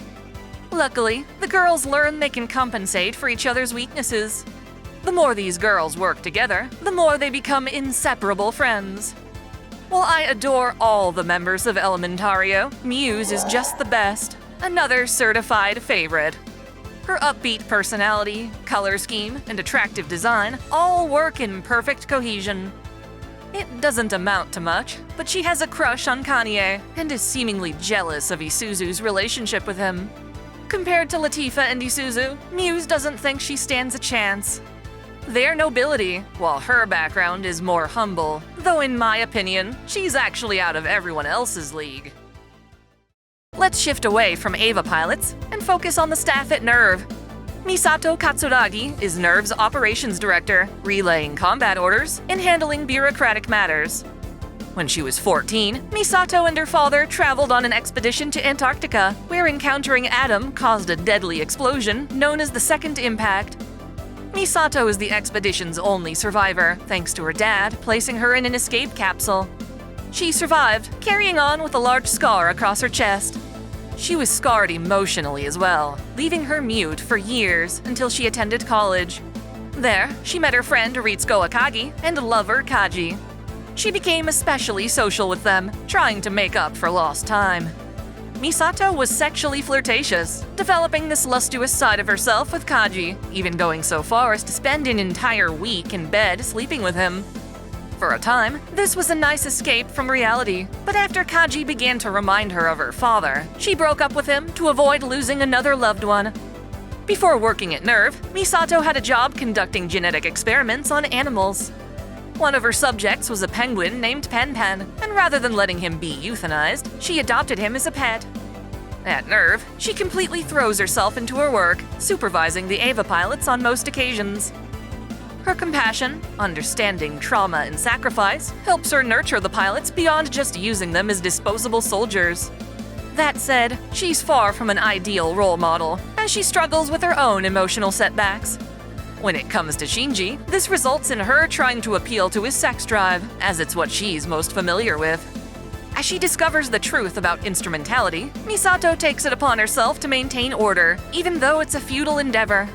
She gives her life trying to save Shinji. In the Rebuild films, she forms Vile to combat Nerve's corruption and to prevent the occurrence of a fourth impact. Though her motives are pure, 14 years of fighting Nerve turn her bitter. By the end, though, she redeems herself, using her ship, the Wunder, as a spear of Gaius for Shinji. I give her the full 5 stars. It's thanks to Misato that I learned what the term fanservice means. The Tendo family's middle daughter is Nabiki, an intelligent woman who has a knack for making money. No, seriously, she'll use almost any situation to score some extra yen, no matter how manipulative or corrupt she is. For instance, Nabiki continually fuels Tatewaki's obsession with Akane, just so she can keep selling him stealth photos she takes of her own sister. Whenever a fight breaks out, she'll set up a betting ring, capitalizing on her friend's drama. The thought of being Ranma's fiancé seemed appealing to her at first, as she heard he was a well-traveled man. The fact that he's actually a gender-bending brat completely turns her off. It's nothing sexual, mind you. She's just looking for a great trophy husband. Ranma turning into a girl actually proves lucrative, as she can now sell raunchy photos of Ranma and Akane. Despite racking up a decent savings, Nabiki never brings her wallet on dates, confident she can get her partners to pay up instead. She'll spend her father's money on pleasantries, while investing her own money into personal stocks. For that, she shows no remorse, and only actively helps her family out when she stands to gain from it. Most of the time, she'll observe the anime's chaos as entertainment, just like us viewers. That said, she can actually take part in that chaos to create even more, such as when she pretends to be in love with Ranma to provoke Akane's jealous wrath. Nabiki's a deceitful queen of blackmail and extortion, yet I can't exactly hate her for it. I've always found her cute and clever. Sure, she might be insufferable and downright evil, but as long as she remains a work of fiction, I can appreciate her deviousness. Shinpei refuses to see Ushio as his sister, but the same doesn't apply to Mio Kofune, his stepdad's other child. Mio is a sweet, athletic tomboy with tan skin. Shinpei genuinely treats her as a little sis, which is a bummer since she's totally in love with him. Of course, she knows how he feels about Ushio, so she suppresses her own feelings. As a subtle form of rebellion, though, she never refers to Shinpei as her brother, clinging to the hope that she might have a chance. Ushio's death only complicates matters for her. Sadly, Mio's good friend So Hishigata has a crush on her, and she turns him down to honor her own unrequited love. She's a good girl, which makes it all the worse when a shadow copies her and starts stalking her house. Turns out, shadows must kill their original hosts, otherwise they revert to mud after enough time has passed. Even though shadows gain the memories and personality of their victims, that's not enough to stop Mio's shadow from butchering her loved ones. Eventually, though, Ushio's shadow gets the chance to reprogram Mio's, subverting Heine's control to gain a new ally. Mio's shadow almost exposes her love for Shinpei, prompting the real Mio to finally confess. As expected, he's flattered, but can't return those feelings. This sucks. She totally deserves better. At least I can say she's adorable enough to be another of my certified favorites. Hopefully, Mio will be able to move on and find a different partner. The most bold and widely requested doll at CH Postal Company is Catala Bodair. She's also a veteran, joining up with Claudia Hodgins from the onset. Her full-bodied figure, dress, and confidence demonstrate an experience with romance. She was even a showgirl who entertained off-duty soldiers. Naturally then, her clients flocked to her for love advice, trusting in her to deliver letters of passion. Ironically, when she first came to the city, she was lonely. Her parents were terrible to her, prompting her to run away. Hodgins actually took her in, giving her a place to belong. It makes sense then that Catalea is very fond of him. She enjoys spending time with him, as well as teasing him whenever the chance arrives. While she admires his charisma, she's willing to stand up to him whenever he fails to understand a woman's feelings. She may not look it, but Catala also used to be a martial artist and is capable of defending herself from pushy dudes. I can only assume this is demonstrated better in the novels. Catala has a long-standing rivalry with another veteran employee, Benedict Blue, with both of them clinging to some unmentioned past grudge. For as much as they feud with each other, though, the two co-workers do care about each other. They just express it in roundabout ways. Gotta say, she's another certified favorite. I wish more people would come to work dressed like her. She's drop-dead gorgeous without letting that harm her professionality. Phaethon's clients tend to belong to human resource dispatch agencies, or factions. One of the earlier factions we're introduced to are the Cunning Hares, led by the super-hot Nicole Demara. On paper, the group is actually called Gentle House, but it seems Nicole prefers the edgier nickname. Fittingly, the name matches Nicole's cunning personality. She's a total miser with an obsession for money, even though the Cunning Hares are always on the verge of going bankrupt. She's become quite good at avoiding and outsmarting debt collectors, and she'll take interest in anything potentially lucrative. Outside of the hollows, she'll try reselling merchandise she acquired for cheap at inflated prices. She'll buy into capsule machines, hoping to pull something rare on the internet. Any contests or giveaways will immediately catch her eye. Even something as mundane as a vending machine can earn her extra dennies. Despite all this, Nicole actually owes debt to Phaethon, but is also a close enough friend to know Phaethon's true identity. On the surface, she's a walking contradiction. How can someone so business-savvy, someone who charges such high fees for her hollow missions, mismanage her funds so poorly? The answer is quite wholesome. Nicole grew up at an orphanage, where she first discovered her love of money. She was amazed by the shine of a denny. Her best friend at the orphanage suffered from ether corruption and yearned to go outside, but could only do so with an expensive suit. Nicole rallied her fellow orphans, hoping to scrounge up the funds so her friend could see the sun one last time. It obviously wasn't enough, but then she cleverly thought to use the reflective coins to bounce sunlight all the way to her friend's isolated room. In Nicole's eyes, money can buy hope. Despite being adopted by an affluent family, she's always on the streets fending for herself. For as frugal as Nicole can be, she has a soft spot for other orphans, often treating them to meals. It's likely that she turns almost everything into a money-making scheme in order to continue aiding those less fortunate, and she appears to thrive in this environment. Her passion for profit makes her impervious to many of the Hollow's more dangerous pressures. The only thing to really shake Nicole is her fear of ghosts. Ethereals have nothing on the paranormal, it seems. To that end, Nicole is a charismatic Hollow agent who treasures her partnership with Phaethon. Their mutual trust makes them a great team. Nicole charges 10 dennies per second as a mere appearance fee, but given how extremely sexy she is, I'd say she deserves far more. I love her bounciness, both in body and mind. She's also an amazing fighter, beating the crap out of enemies with a briefcase that opens up to reveal a powerful cannon. She is absolutely one of my certified favorites, and the main reason I got into Zenless to begin with. Hoyoverse used to be really stingy with its midriff-bearing gals, but Nicole sparked a revolution with future character designs. Hell yeah! The star of this show is Shizuka Mikazuki, a sexy survivalist with a sporty bod and wardrobe. Her wealthy father was an overbearing guardian, essentially dictating every aspect of Shizuka's life to be as efficient and profitable as possible. As a child, Shizuka's sole happiness came from a stray puppy she adopted, and while she strove to care for that dog, Rue, her father secretly had it put down behind her back. Ever since, Shizuka suppressed her desires in favor of becoming an accountant. She hates her father, but feels powerless against his will. In that regard, the zombie outbreak liberates her to an extent. Still, his penchant for discipline and efficiency rubbed off on her. With her life on the line, Shizuka resolves to do whatever it takes to avoid becoming a zombie. This means keeping herself in peak physical condition with exercise, vitamins, and a strict diet. She maps out the city and analyzes the various types of zombies. When leaving her high-rise apartment building, she mounts a security camera to her bike for added caution. Thus, when she meets Akira at the convenience store, she is perplexed by his carefree goals.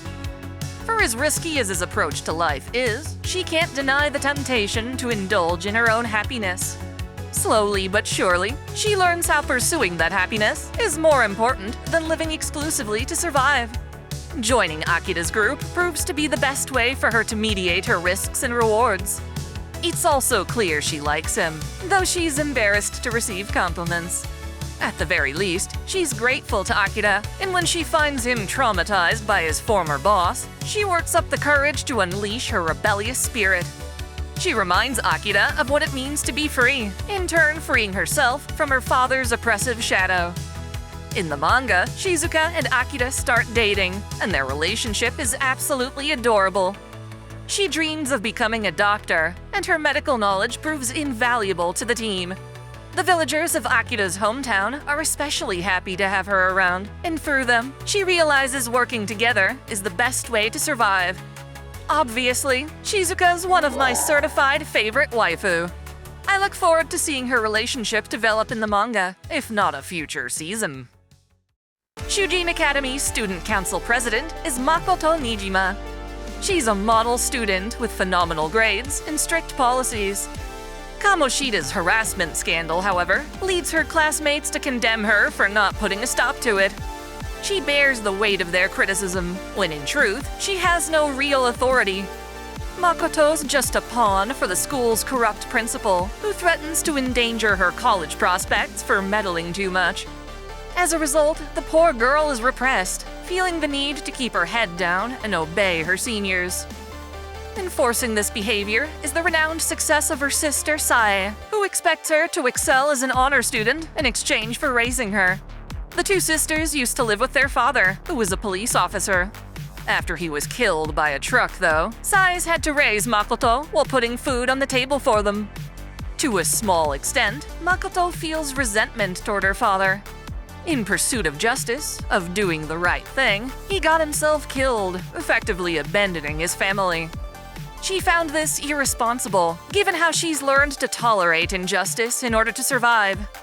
Certainly, Makoto doesn't want to be a burden on her sister. Ultimately, though, she's yearning for the chance to break free from those chains, to cast away her identity as a goody two-shoes honor student in favor of actually helping her fellow classmates. The Phantom Thieves provide her an outlet, as she demands they reform a twisted mafia boss named Junya Kaneshiro, who's been extorting Shujin's students. Refusing to simply rely on them, she even infiltrates Kaneshiro's hideout as a hostage, risking a life of underground prostitution to give the Phantom Thieves access to his palace. To protect herself and Sae, Makoto awakens to her persona, Yohana, and joins the thieves under the alias Queen. Together, they force a change of heart in Kaneshiro. No longer subservient, Makoto strives to witness society's darker side, to understand the world around her without bias. She does so in order to honor her father's legacy and eventually become a police commissioner. While there are some who deem the Phantom Thieves criminals, she sees being one as a chance to resolve corruption within the justice system she aims to serve. I love how Makoto becomes a badass biker babe. Given she was the first girl I ever romanced in this game, I'd say she's also a certified favorite. I also love how, if your grades are good enough, she'll let you in the back door, if you catch my drift. Following Sephiroth's meteor fall, the World Regenesis Organization, or WRO, was formed to help restore the planet. It also serves as a surrogate government now that Shinra has lost its influence. This clearly Riku-inspired waifu, Shalua Rui, works for the WRO as a soldier and scientist. She's a former member of Avalanche, who joined in order to rescue her sister Shulk, who'd been abducted by the Turks as a soldier candidate. Shalua was horribly injured during a mission, losing her left eye, arm, and various internal organs. These were replaced by mechanical prosthetics which keep her alive. Even in this state, she's still a formidable marksman and diligent scientist. She's never given up on finding her sister, and eventually succeeds during Dirge of Cerberus. Feeling guilty for what Shulk has become, Shalua sacrifices herself to let Shulk and Vincent escape from Deep Ground's Azul the Cerulean. While Shalua survives the encounter, she remains unconscious in a medical capsule until she can one day be revived. I know her outfit is utterly ridiculous, but I love that kind of stuff. Gotta make her a certified favorite too. Too bad the game she comes from isn't exactly a masterpiece. Our first waifu is Rei Miyamoto, another second year at Fujimi Academy who's gone to school with Takashi since kindergarten. The two even made a pinky promise to get married back then. Even though it's charming, this proved to be a naive commitment when, in high school, Rei thought Takashi was being cold to her, and so she started dating Takashi's friend, Hisashi. Despite this, Rei continued to harbor feelings for Takashi, which comes spilling out after Hisashi gets turned into one of the undead. I can't help but think this makes her emotionally unstable, going out with someone when her heart really wasn't in it. Regardless, the zombie outbreak forces her to confront her true love. She felt abandoned by Takashi, but while fighting for their lives, she learns that wasn't the case. Rei's mom, Kiriko, is a badass former cop who only appears in the manga. Her dad is still an officer for the public safety department. Perhaps because of this, Rei joined her school's Sojutsu club, where she studies the art of the spear. During the outbreak, her skill with a spear translates nicely into wielding an M1A1 rifle with a bayonet. Technically, she's supposed to be a third year, but was held back by her vengeful teacher, Koichi Shido. You see, Shido's dad, Ichiro, is a corrupt politician. When Rei's father, Tadashi, started investigating Ichiro for misappropriating funds, Shido decided to protect him by sabotaging Rei's grades. In the public eye, this humiliated Tadashi, forcing him to ease off the investigation.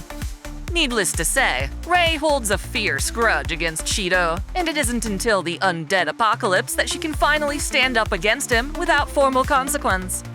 Eventually, she's given the chance to slay Shido, and while she knows he deserves it, she admits it's not worth staining her humanity for.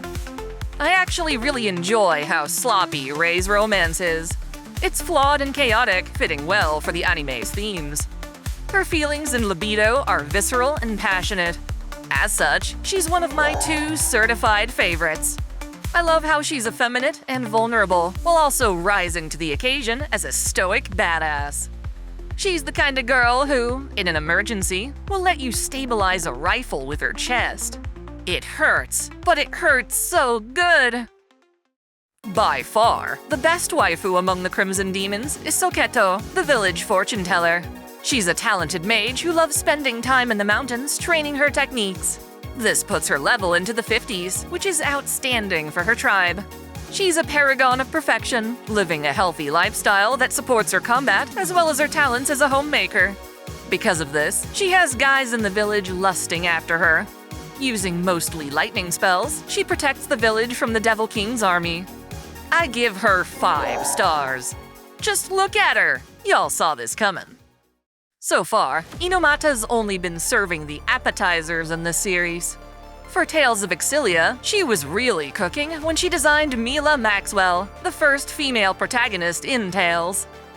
As her last name suggests, Mila is an incarnation of Maxwell, the Lord of Spirits, and she controls her world's 4 great spirits, Ifrit, Undine, Sylph, and Gnome. At first, she was raised by these spirits at her shrine in Miyakera until she was old enough to fight for herself. Mila also hears the cries of lesser spirits, a sign that the world is in danger. Devices known as Spyrexes have advanced human technology at the expense of the planet. They harness and consume spirits to cast arts, and as humanity continues to abuse this tech, Mila sets out to stop them. Mila first awakened to her Maxwell powers when she was 6 years old. She met the other protagonist, Jude Mathis, when he was just a baby. It was to protect him that she finally grasped her power. She would later reunite with Jude in his adulthood. The two investigate a massive Spyrex weapon known as the Lance of Kresnik.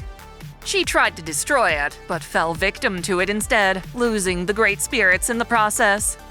Mila and Jude team up to restore her connection with the spirits, fighting against the organization Exodus that continues to abuse them. Mila is only a small part of the Lord of Spirits, but she's sincere enough that the Great Spirits support her over Maxwell proper. Ultimately, she chooses to trust Jude and his advancements in Spyrite technology, trusting the invention of a device that can harness the spirits without hurting them. She ascends, taking the place of Maxwell in the spirit realm so that she can watch over Jude and the friends she's made along her journey. Mila's a stoic yet naive woman whose lack of human interaction results in comedic antics. Her outfit is revealing yet classy alongside her long, chaotic hair.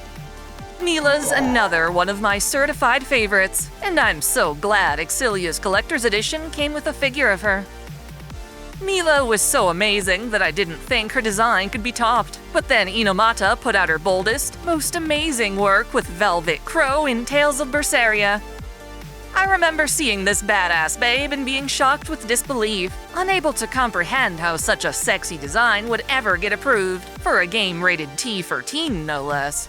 I consider it a miracle, and Velvet's gone down as one of the strongest, most profound characters in JRPG history. Hers is a tale of betrayal and revenge, where you support an anti-hero on a quest that could only ever end bittersweet.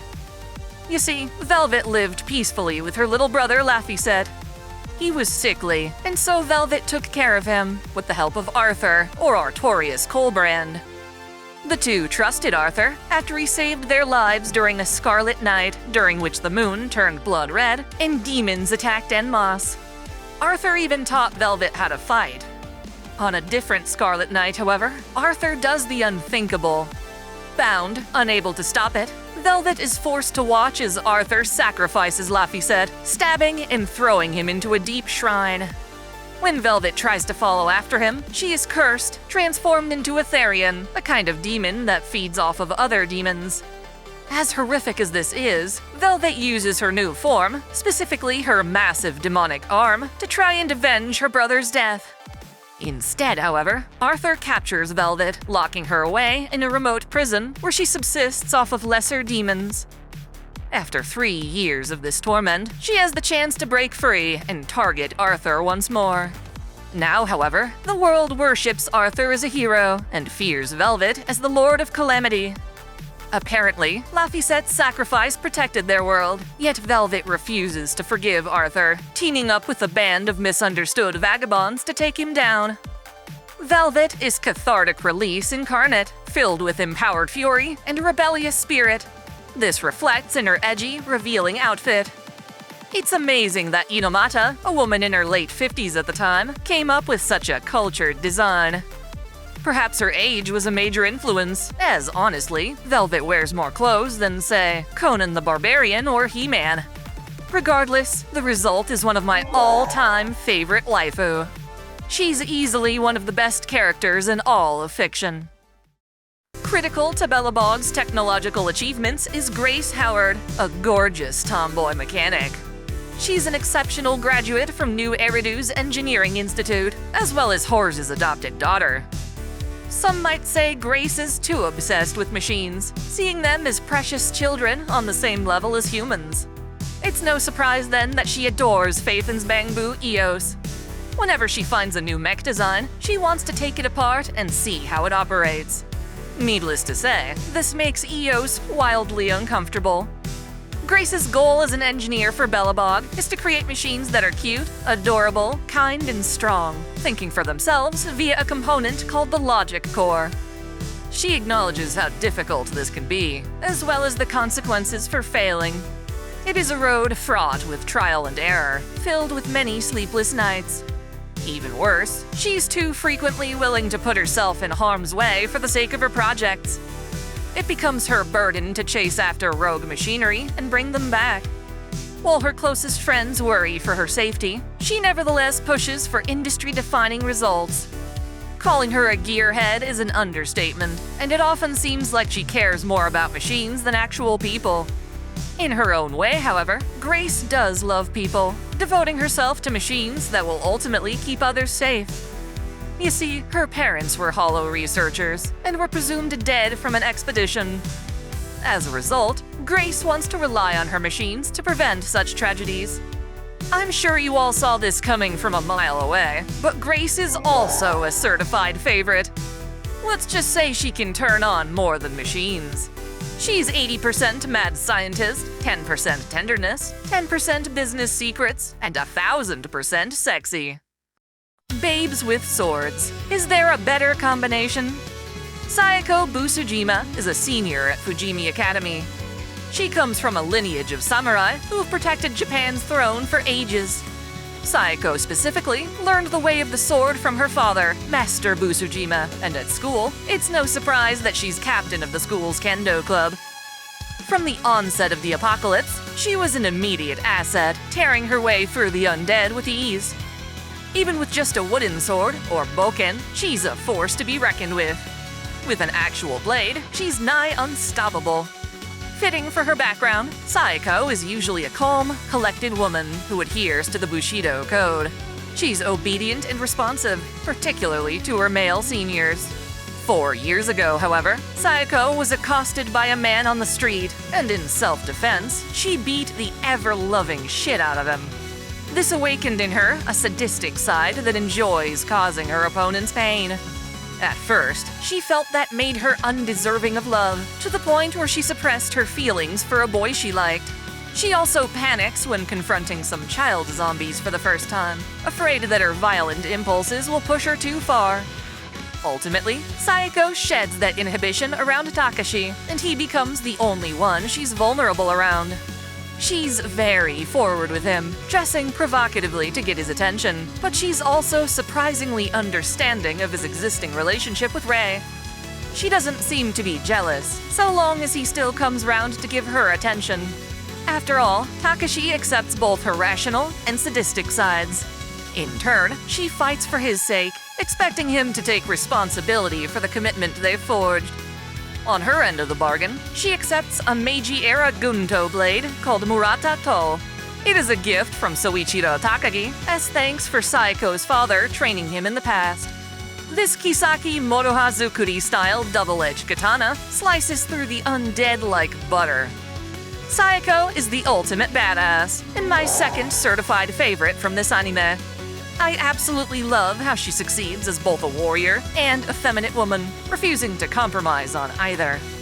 It's impossible for me to choose which heroine should wind up with Takashi. Ideally, Sayako and Rei would hook up with each other, but that's only when they're under the influence. Now, my favorite waifu in the series happens to be Suruga Kanbaru, a shameless tomboy who loves to tease. During elementary school, she was dedicated to track and field. In a desperate attempt to become the fastest runner in her class, she wished on a mysterious object known as a monkey's paw, or at least that's what she thought it was. Rather than actually making her faster, it granted her wish by causing her opponents to be attacked and miss out on their races. Technically, she was the fastest, but not through her own merits. Terrified that her wish was causing harm to others, she quit track and focused on basketball, where she really excelled. Before long, she was the school's basketball ace and got noticed by Senjougahara, who was the track ace. Not only did they become friends, but their classmates nicknamed them the Valhalla Combo. Kanbaru fell in love with Senjougahara, though it remained unrequited. Eventually, she too discovered the secret to Hitagi's weightlessness, but gave in when threatened to stay away. Naturally, when Hitagi starts dating Koyomi, Kanbaru begins to stalk him. In truth, what she wished on wasn't simply a monkey's paw. It was actually part of an oddity known as the Rainy Devil, which grants wishes in exchange for a person's soul. Having already granted one of Kanbaru's wishes, the paw takes over her left arm. Her desire to be with Hitagi allows the devil to infest her even further, causing her to viciously attack Koyomi out of envy. Luckily, as part vampire, Koyomi heals when she horribly mutilates his body. Reasoning that it can't kill him, the Rainy Devil's paw goes dormant, its contract with Kanbaru voided on a technicality. Though heartbroken, she's glad to be free of the Rainy Devil's control. She takes her erotic frustrations out on Koyomi, perhaps to tempt him into cheating on Hitagi. Later on, Kanbaru discovers that one of her rivals in basketball, Numachi Iroka, has been collecting other pieces of the Rainy Devil. Numachi was a tragic case, a girl who broke her leg, forever ruining her athletic career. She took her own life, but through a contract with the Rainy Devil, she continued to amass parts and gather misfortune. Both girls duel it out in basketball to decide who wins the whole collection. Kanbaru scores a slam dunk, which allows her old rival to finally rest in peace. It makes perfect sense that an incredible tomboy like this would be voiced by Miyuki Sawashiro, the seiyuu behind Mordred in Fate. It goes without saying, but I give her a full 5 stars. Pretty much every scene she's in is a total blast. The other waifu in Akira's party is Beatrix Ammerhauser, who also goes by the nickname Bea. I don't usually like using this term, but she's an absolute weeb. Despite growing up and attending college in Germany, Bea's obsessed with Japan and Japanese culture. She became hooked by what she saw on TV, and that evolved into serious research, to the point where she's more knowledgeable on Japan than its average citizen. Hoping to eat the country's best sushi, Bea traveled to Japan prior to the zombie outbreak.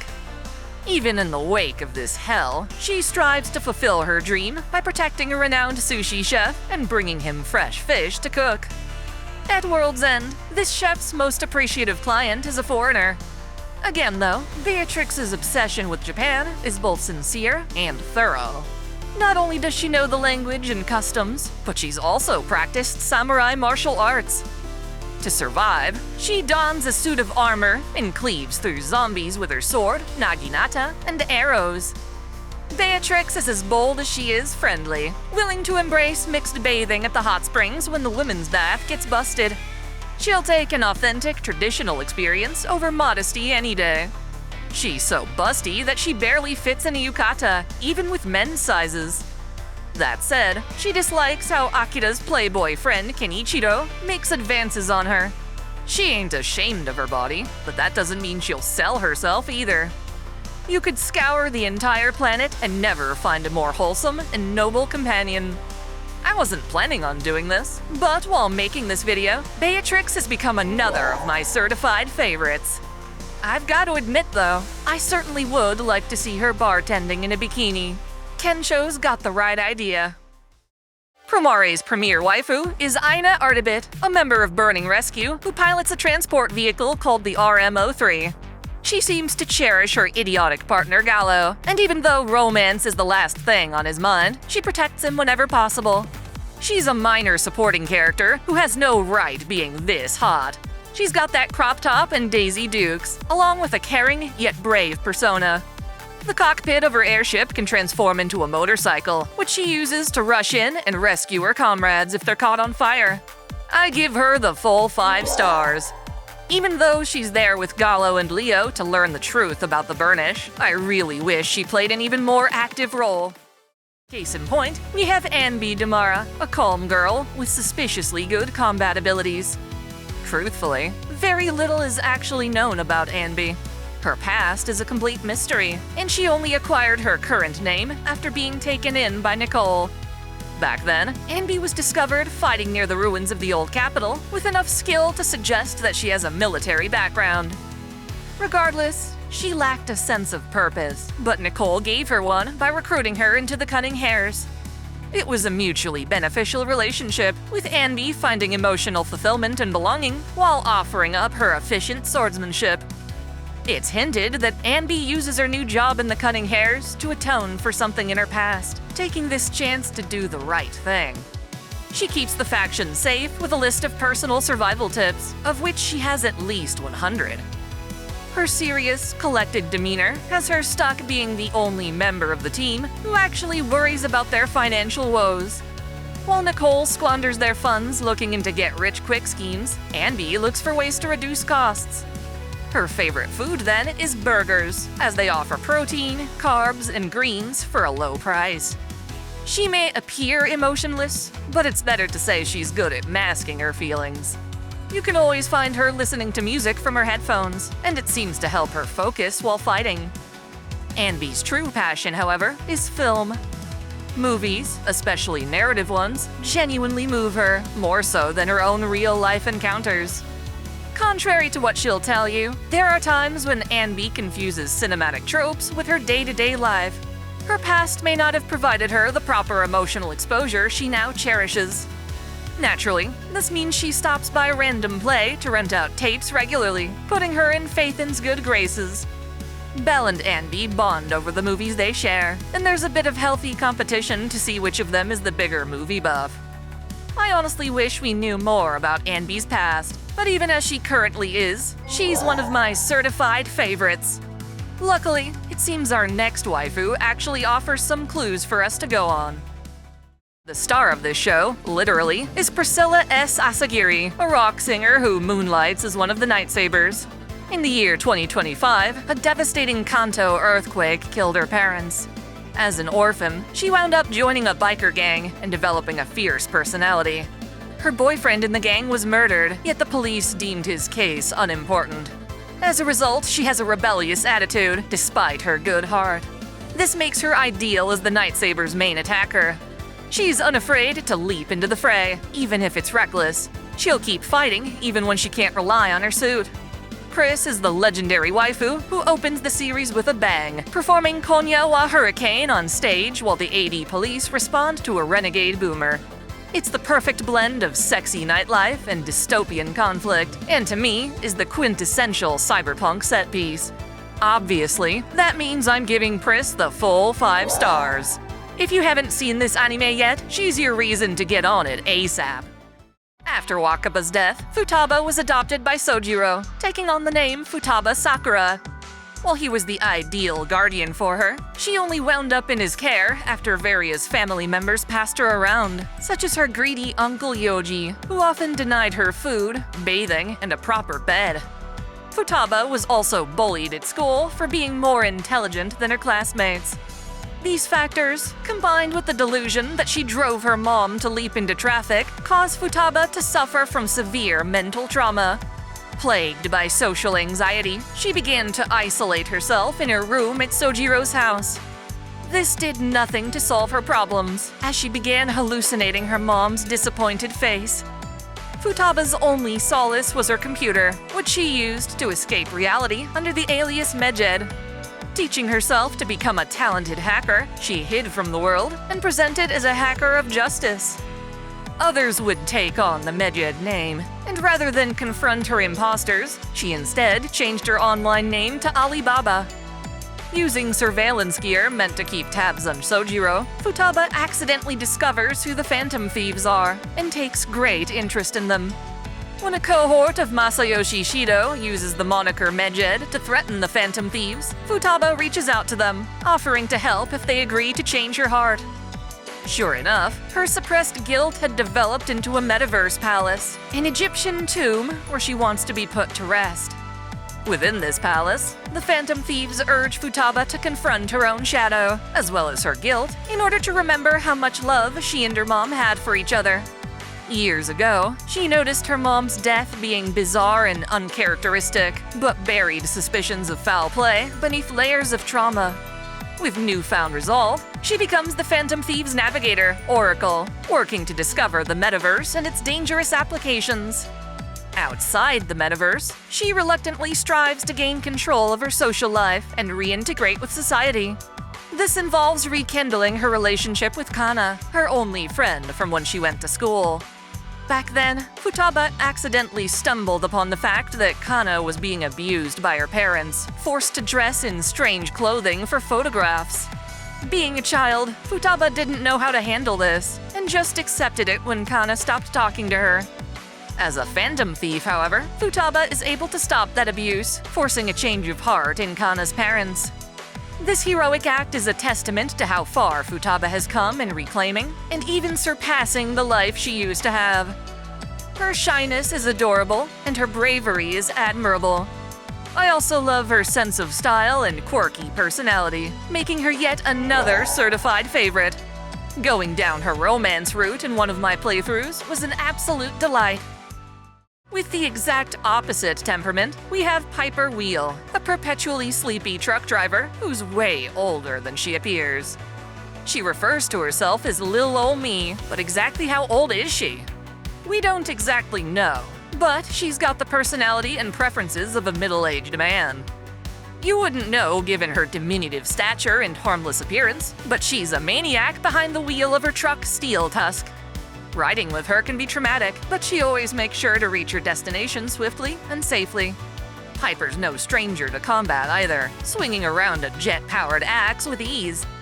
When she's not driving for hours at a time, she'll either be sleeping or performing maintenance on the gang's vehicles. Occasionally, she'll have even more leisure time, which she spends reading newspapers, buying lottery tickets, and collecting car magazines.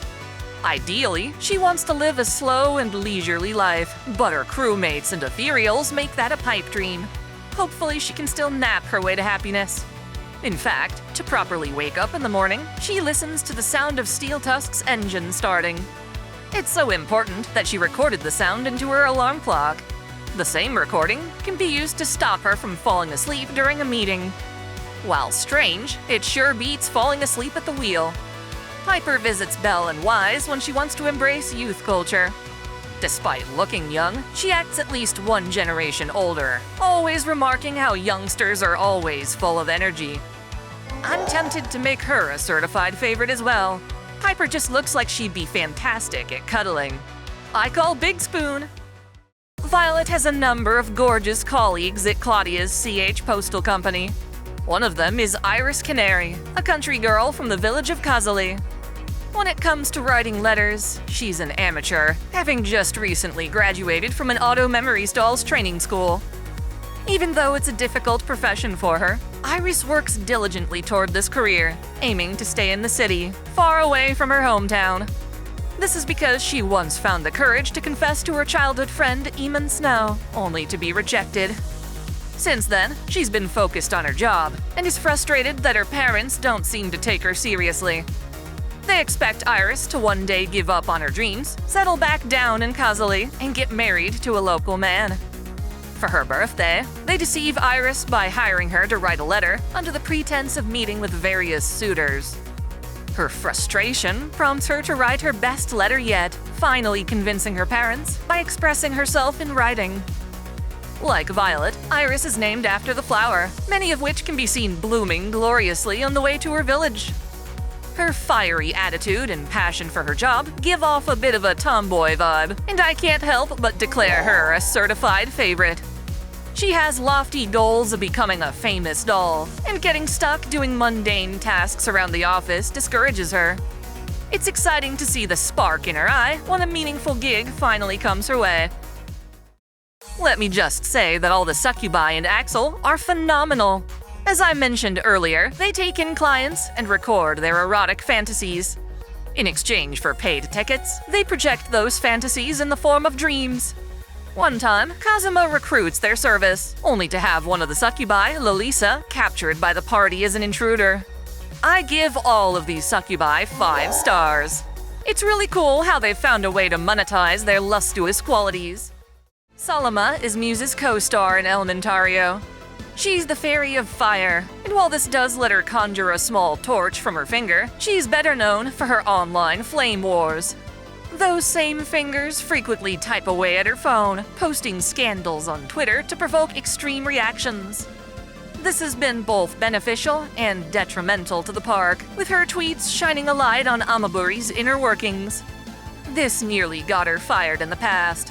Luckily, she trusts Kanye enough to heed his judgment before posting about park drama. Salama lives in a second-story apartment 10 minutes from Amagi Station. Ironically, it burns down in a fire started by the ramen joint below, forcing her to live with the other girls for a while.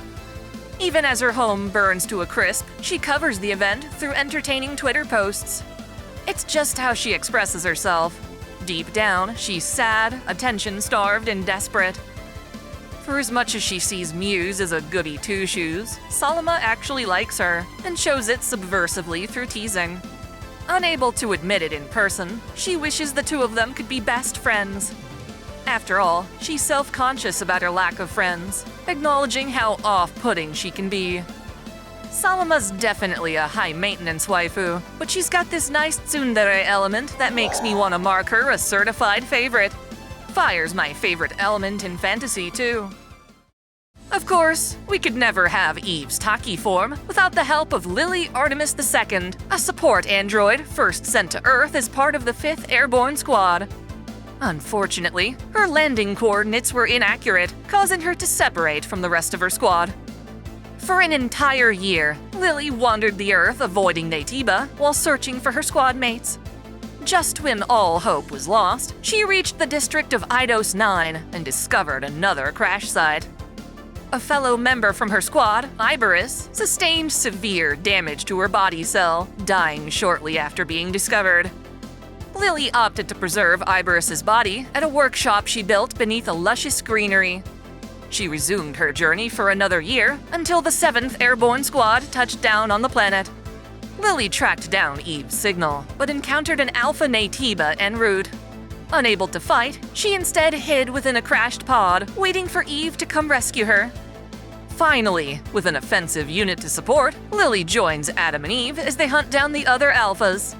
She's an enthusiastic, kind-hearted girl who sees Eve as a sister of sorts. She can hardly believe the truth about Mother's fear, refusing to accept that, as an Andro Eidos, she has no real human DNA. Despite this, she sticks with Eve to the very end, nearly dying when Mother's fear takes control of her exosuit. Should the player max out Lily's affection bar, she returns to Eidos 9 to retrieve Iberus's memory stick. This allows her to, at the very last moment, eject from her mobile suit and survive the final battle. I'm glad, because it would suck to have one of my certified favorites die after all we went through together. I can't say for sure why she's got the name she does, especially when the other Andro Eidos don't seem to have full names, though I suspect Artemis II is referring to the Artemis II NASA space mission. Our last waifu comes from the Kabaneri mobile game, Ran Hajimaru Michiato. By default, I want to avoid mobile spin-offs on this series, and while this game technically introduces at least 4 new waifu I'd otherwise ignore, this girl Haya here is just too cute to pass up. It's my show, damn it, and I'll do what I want. Haya happens to be an orphan from Katsuki Station, and has been close friends with the game's protagonist Kaname from childhood. She's full of energy, encouraging others by taking on an older sister role. Honestly, it's sad how obscure this game is, and how little information I can find. Regardless, I love Haya's design, and give her an honorary 5 stars. I just know that if she were in the main anime, she would be one of my favorite characters. Next up, we've got Lucina Kushinada, an edge runner working for Maine. On his orders, she deceptively befriends David in order to reclaim the Sendevistan implant. Lucy pretends to take David as her apprentice, and even shares with him a brain dance, or virtual simulation, of walking on the moon. She's not proud of betraying David, and tries to keep him safe when he joins their crew.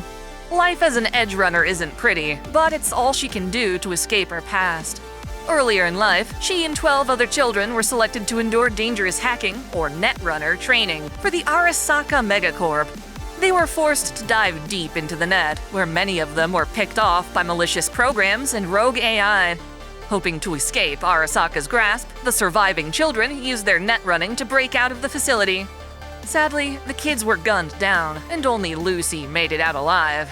She found Night City to be a safe haven where Arasaka wouldn't follow her, but it's only a temporary solution. Lucy feels Night City is like a prison, and yearns to one day visit the moon like she does in her brain dance.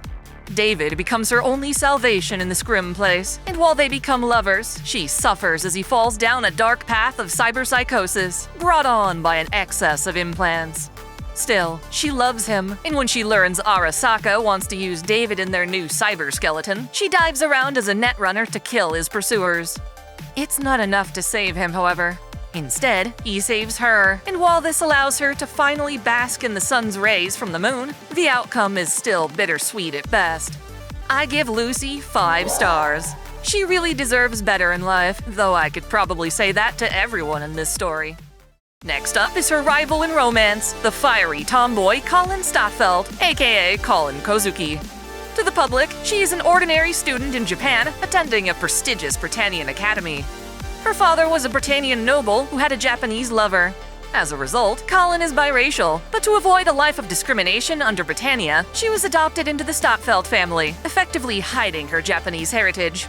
Despite this, she is Japanese at heart and hates having to treat her actual mother as a maidservant in the household. Following in the footsteps of her late brother Naoto, Colin is secretly a member of a Japanese resistance group, hoping to one day restore Japan's independence. Her team eventually joins Lelouch to become the Order of the Black Knights. Disguised as the Masked Avenger Zero, Lelouch elevates the Black Knights into a formidable military force. At first, Colin's trust in Zero is broken when she discovers his true identity, but over time she comes to care for him. She fights in a nightmare frame called Gurin, which has an overpowered, badass claw on one arm. This makes her the Black Knight's strongest asset. Colin has a knack for dressing in really sexy outfits, and her aggressive nature totally puts her on par with C2. As such, I award her 5 stars also. It would be really hard for me to choose between either of these lovely ladies. Suzuha Amane, when Okabe meets her anyway, is a time traveler from the future. In both the Beta and Alpha world lines, she grows up in a dystopia, either caused by World War III or CERN respectively.